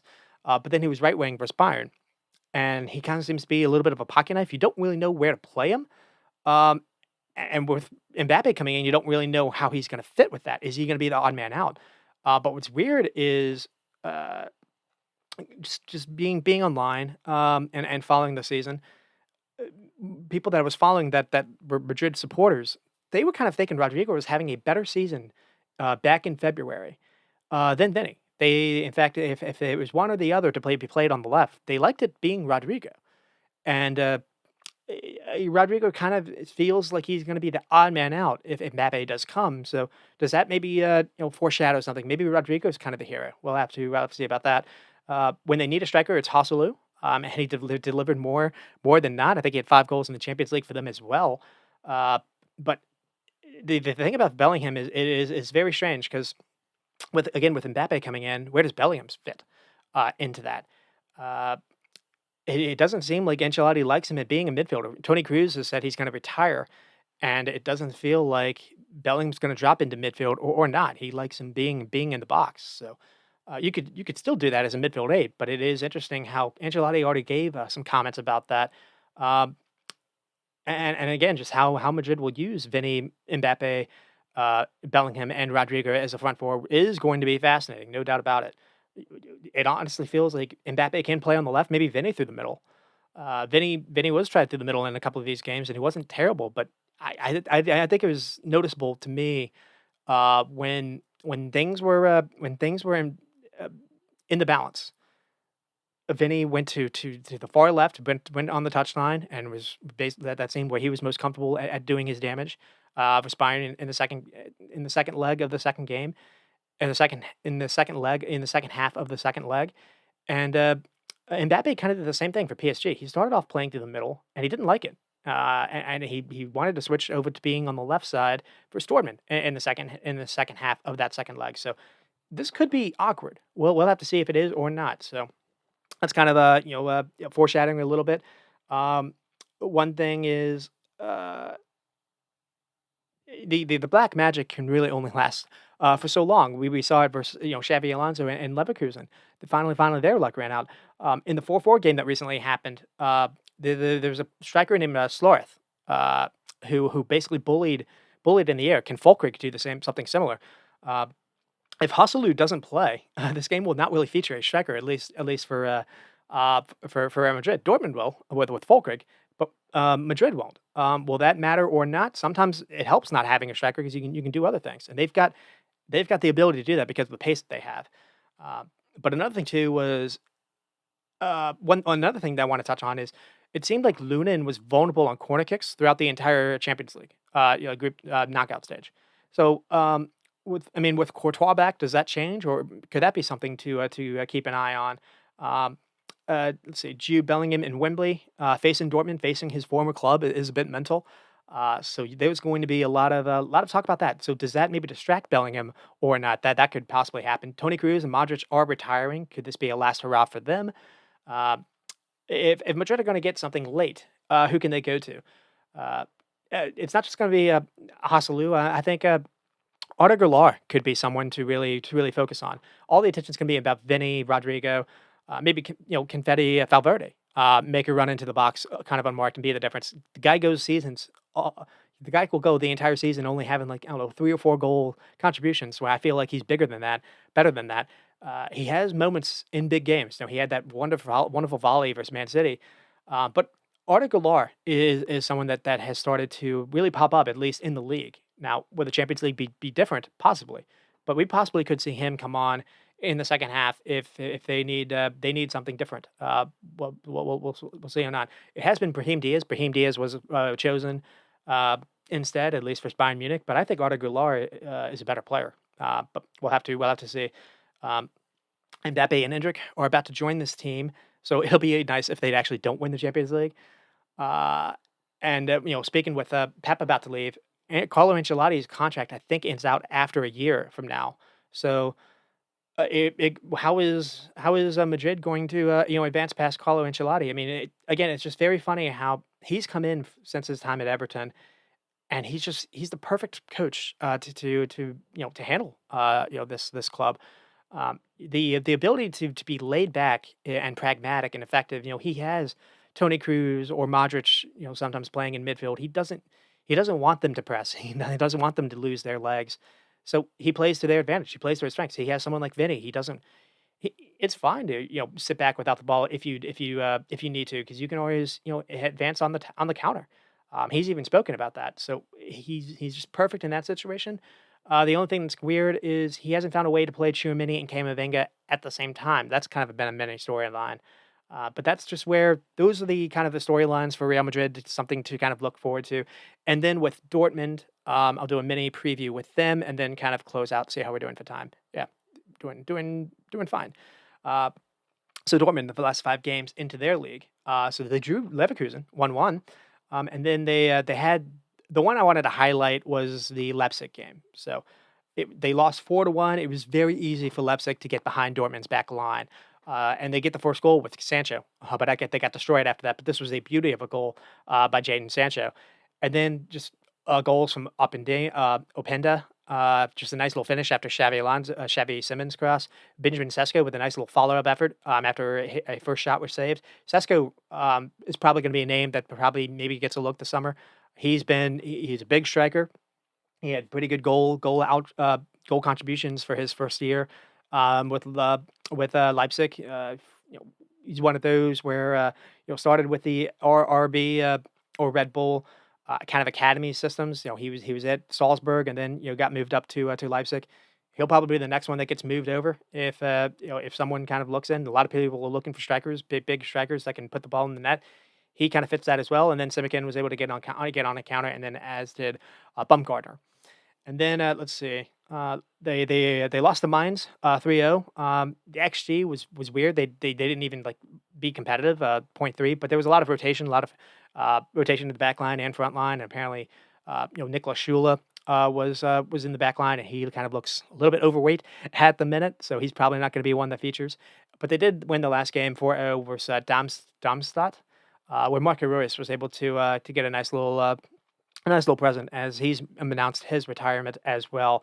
And then we get to PSG, then we get to the knockout rounds in the Champions League. So they had, let's see, PSV first. They were able to advance 3-1 aggregate. They drew the first one 1-1, and then they won the second one 2-0. But really, it's the next game. It's versus Atletico, where it made people look at Dortmund maybe a little differently. So they lose the first one 1-0, 1-2. That can happen. Losing, usually Atletico doesn't lose at home, or at least Simeone doesn't. But what happened in the second game was bonkers. They won 4-2. They get 2 early goals from Brandt and I think Ian Matson. Simeone was hit with a hammer, but Atletico came back, and they tied the game 2-2. And the announcers I watched this live. The announcers were wondering, Madrid are probably the team that's going to actually win this now. They have maybe the higher pedigree of players. Griezmann, Murata had since come off for someone else that had actually come on and actually was took over the game in the second half. I forget his name. But Madrid, I mean, where Atletico Madrid looked like the team that was maybe had taken back control of the game, and then out of nowhere, Dortmund hit them again for two. It's either Brandt or Sabitzer that gets makes a run down the channel and has a cross into the box. That Volkrick does a beautiful job to head this in. It's a really nice goal, and then Sabitzer is able to has a nice little hit that's able to go through a couple legs to beat the keeper. So it's just we don't normally see Simeone's teams get dismantled like this. Now it was at Dortmund, but I think there was something here. Now, Atletico's back line wasn't necessarily the most athletic. You can maybe say that. So Madrid won't necessarily have that problem, but this was interesting. Atletico, in the same league as Real Madrid's, Spain, La Liga. That is something that is something to highlight at least. And then they were able to get past PSG to impressive to at least defend against PSG's pace. We saw them not being able to do that versus Leipzig. But they maybe got lucky at least in the first leg. Volkrick with a nice little ball over the top. It's a lovely little long ball by Schlotterbeck, who maybe fools I guess PSG. He acts like he's going to pass it back to the keeper, then turns, then has a nice little ball over the top that Volkrick is able to collect it and has a great finish.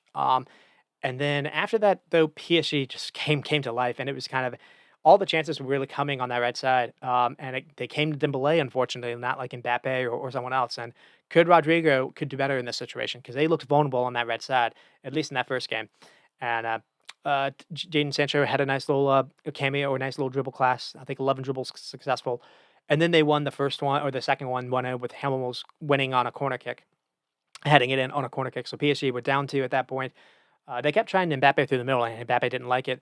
Uh, Another player that really kind of shined for them was Fabio Vieira. Madrid do have someone like Modric, but you don't see Bellingham being able to do what Fabio Vieira was doing, or to do. You don't really see probably Valverde. Valverde is more of kind of a an energy kind of guy. He can do stuff with the ball dribble, but you don't really see kind of like that kind of creation. Modric is really the one that to come to mind. I don't think Modric is going to start, so that would be interesting as well. My buddy actually was he's a pretty big Europe soccer fan, and he's been saying that he would probably sit Chouameni. He would play Tony Cruz almost like that six with Camavinga kind of next to him for the legs. I don't think we'll see that. I think Chouameni will start, but that is something interesting as well. He's kind of seen Chouameni sometimes be a little more because that forces you to play Cruz a little bit more on the as an eight, where Cruz ends up kind of leaving that spot too. I can't imagine that Cruz isn't going to start in the final, especially after saying he is retiring. So he's probably going to at least get a start. But that is interesting to think about.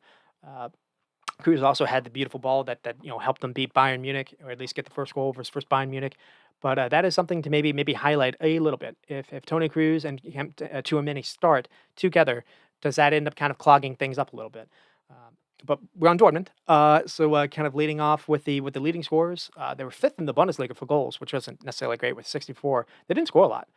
Munich and Leverkusen are 1 and 2 with like near 90. Stuttgart scored 78, and Leipzig scored 77. So that's where they were in the league. Malin's the leading goal scorer with 13. I haven't seen Daniel Malin play for a while. He hasn't been the starter for a little bit. Volkrig with 12, 3 in the Champions League, and then Brandt. Brandt was 7. Uh, you know, it has been a different team since January. It didn't feel like Dortmund were going to do this. Dortmund also kind of being in the group that they were in, because they were grouped with PSG, AC Milan, and I believe it was Newcastle. Everyone kind of assumed, man, maybe Dortmund are not even going to be out of the group. Maybe Dortmund are going to get grouped and not even get Europe. And all they did was just kind of go through that, and then they did well to go through Atletico Madrid and then PSG. So what really did change? They got Jadon Sancho from Man United, Aloni from an EPL club. Jadon Sancho came in and immediately just reignited his career. He returned to Dortmund. He was at Dortmund before he went to Man United. He returned. He was at Dortmund when Holland was there, and he returned to Dortmund. Another thing too is they got Ian Maatsen, Chelsea loanee at left back, and him and Adeyemi on that side are pace or lightning and lightning essentially. It's not thunder and lightning. Both are very very very quick, and both have a really good understanding with each other. Julian Brandt has taken over as kind of their chief playmaker through the middle, and him and Sabitzer have a pretty good connection. Emre Can is kind of next to kind of be their DM, and they've been very good. Towards the end, you got Fulkrug to kind of be a big man in the box, and they're one of the few teams that actually plays with a big man. You sometimes don't really see that anymore. So, does that show up or not? The only reason why Real Madrid, or even in this game, is because they finally brought in Hosselu to kind of be their big man in the final moments. So many teams like playing without a striker, and we just saw Man United win without playing with a striker essentially. So you can win two different ways, but sometimes when you need a ball to kind of go into the box, trust your big man. And Madrid did look vulnerable a couple of games ago versus Villarreal with Schlereth, and Volker can do the similar things that Schlereth can do. Um, so the one concern I have is the Leipzig game that happened a month ago really does nerve me. Now there was kind of a rotation a little bit in that game, but Hummels played that game, and Hummels looked completely toasted. And I'm thinking, Vinny, Rodrigo, even Bellingham, if he makes a run, that would be worrying, most definitely. And so And if they're down in the second half and they have to go to their bench, they don't really have a whole lot of options outside of maybe Marco Royce to have a little late cameo. That could be kind of a fun special story. But that would be a little bit rough as well. And you do worry, I guess, a little bit in that situation. And as far as kind of motivations or storylines to come into this, I mentioned how Madrid have Cruz for inspiration. Well, Dortmund have Marco Reus. And this would be really cool if Royce could actually win something. Marco Reus is one of those streets won't forget players, unfortunately, because he hasn't necessarily won anything for as good of a player as he's been, and he has been special. And the only thing that's taken him out of it has been just awful, awful injuries after injury. At moments when it's taken him out of tournaments, he's never really been able to play with Germany with all these injuries, and he has been. His goal scoring for a winger is amazing. I think he's got 200 goals in the Bundesliga. Considering all the games that he's lost, his goals per game is as up there as anyone. To be honest, and he's not really a striker, so he's had such a successful career. It would be cool if he actually ends the year with this, because I don't think he's on the German team as well. Uh, so we'll see if that ends up being a story. Emre Can, having another Champions League run is pretty cool. I really did enjoy him when he was at Liverpool, and I didn't like that they lost him for free and he went to Juventus. I think they had a little run. I think he maybe was on Bayern Munich even before that, and when they were on the Champions League. So he's the second time for him to be on the Champions League team. I think third time. I think he was on the Liverpool team that played Real Madrid. He didn't necessarily start, but. Uh, it's cool. I've always really enjoyed him, and he's had a very good time at being a number 6. Um, and Jadon Sancho and Adeyemi, Dortmund's wing players versus Madrid. So that's going to be a nice little storyline too. Jadon Sancho doesn't really have the explosiveness to make those runs on transitions, but he's such a good technical player. He's almost like a better version of Jack Grealish, in my opinion. But he's very good in those tight spaces, and if you need someone to create for you, Jadon Sancho can do that.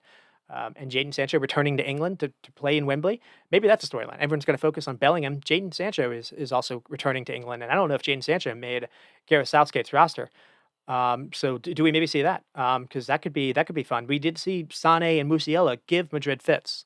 So Jadon Sancho and Adeyemi. Adeyemi is pace in a bottle as well. He's like mini Salah when it comes to that kind of pace. He doesn't have the end product that Salah has, but when I look at someone like a Speedy Gonzalez kind of player, yeah, that's him. He is a lot of fun to watch if people haven't seen him. So we'll see if he gets a chance to maybe get on a run. Another thing to think about is I mentioned how Vinny Jr. It will be the focal man for Real Madrid, obviously, Ballon d'Or kind of favorite. Who is going to be able to handle him now? Can Sancho do a better job defensively than Sane did? Because that was a problem because Kimmich was not able to handle him at all. Uh, it looks like he's either the left back or right back at times, but can Ryerson handle Vinny 1v1? If not, Sancho, whoever the wing player is on that side, is going to have to really help out and pitch in. If not, this could get done easily. But another thing too is Madrid don't press, at least in moments. So if they sit back like they did in the beginning of the game like they did versus Bayern Munich, your center back's going to have a lot of time on the ball. Hummels can hit that pass over the top, and so can Schlotterbeck, like we saw with PSG. So does that maybe play into Dortmund's favor? That we see, because mentioned all those players can make those runs behind, including Fulkrug. Fulkrug's got a little better giddy up than he looks because he looks very frumpy, but he can actually make those runs into channels as well. And so kind of prediction time goes. I do fear maybe 3-1. Maybe Dortmund can maybe score on a set piece or counter. Cavadiol is such a clever running back or right back positionally. I don't really know if they can really get behind him. Vasquez was gettable for Bayern Munich. Cavadiol was a little bit better when he played. Yeah, David scored on him, but it required a worldie. I do think it's Vinny's time to shine and own football. Maybe win the Ballon d'Or. He's probably going to have a good Brazil Copa campaign as well. It just feels like it's his time, and it's also I look at it as like symbolically that the time that Mbappe is joining, it's Vinny's club when he's joining now. And if Mbappe and Vinny get into a situation where who gets to play on the left, I think Vinny has more say, more power in that situation. That could be entirely wrong because Madrid are going to be paying Mbappe, God knows what kind of fortune in wages. They're getting him for free, but it's not going to be for free. Uh, but we'll see. I mean, they've spent 2 or 3 years chasing this guy, and they're finally probably going to get him. It's like 99% certain that he is going to leave and join them. So we'll see. I mean, Vinny won it for them 2 years ago versus Liverpool, where Trent Alexander-Arnold wasn't able to do to mark him on the back post. It's a beautiful ball by Valverde that was able to play him in.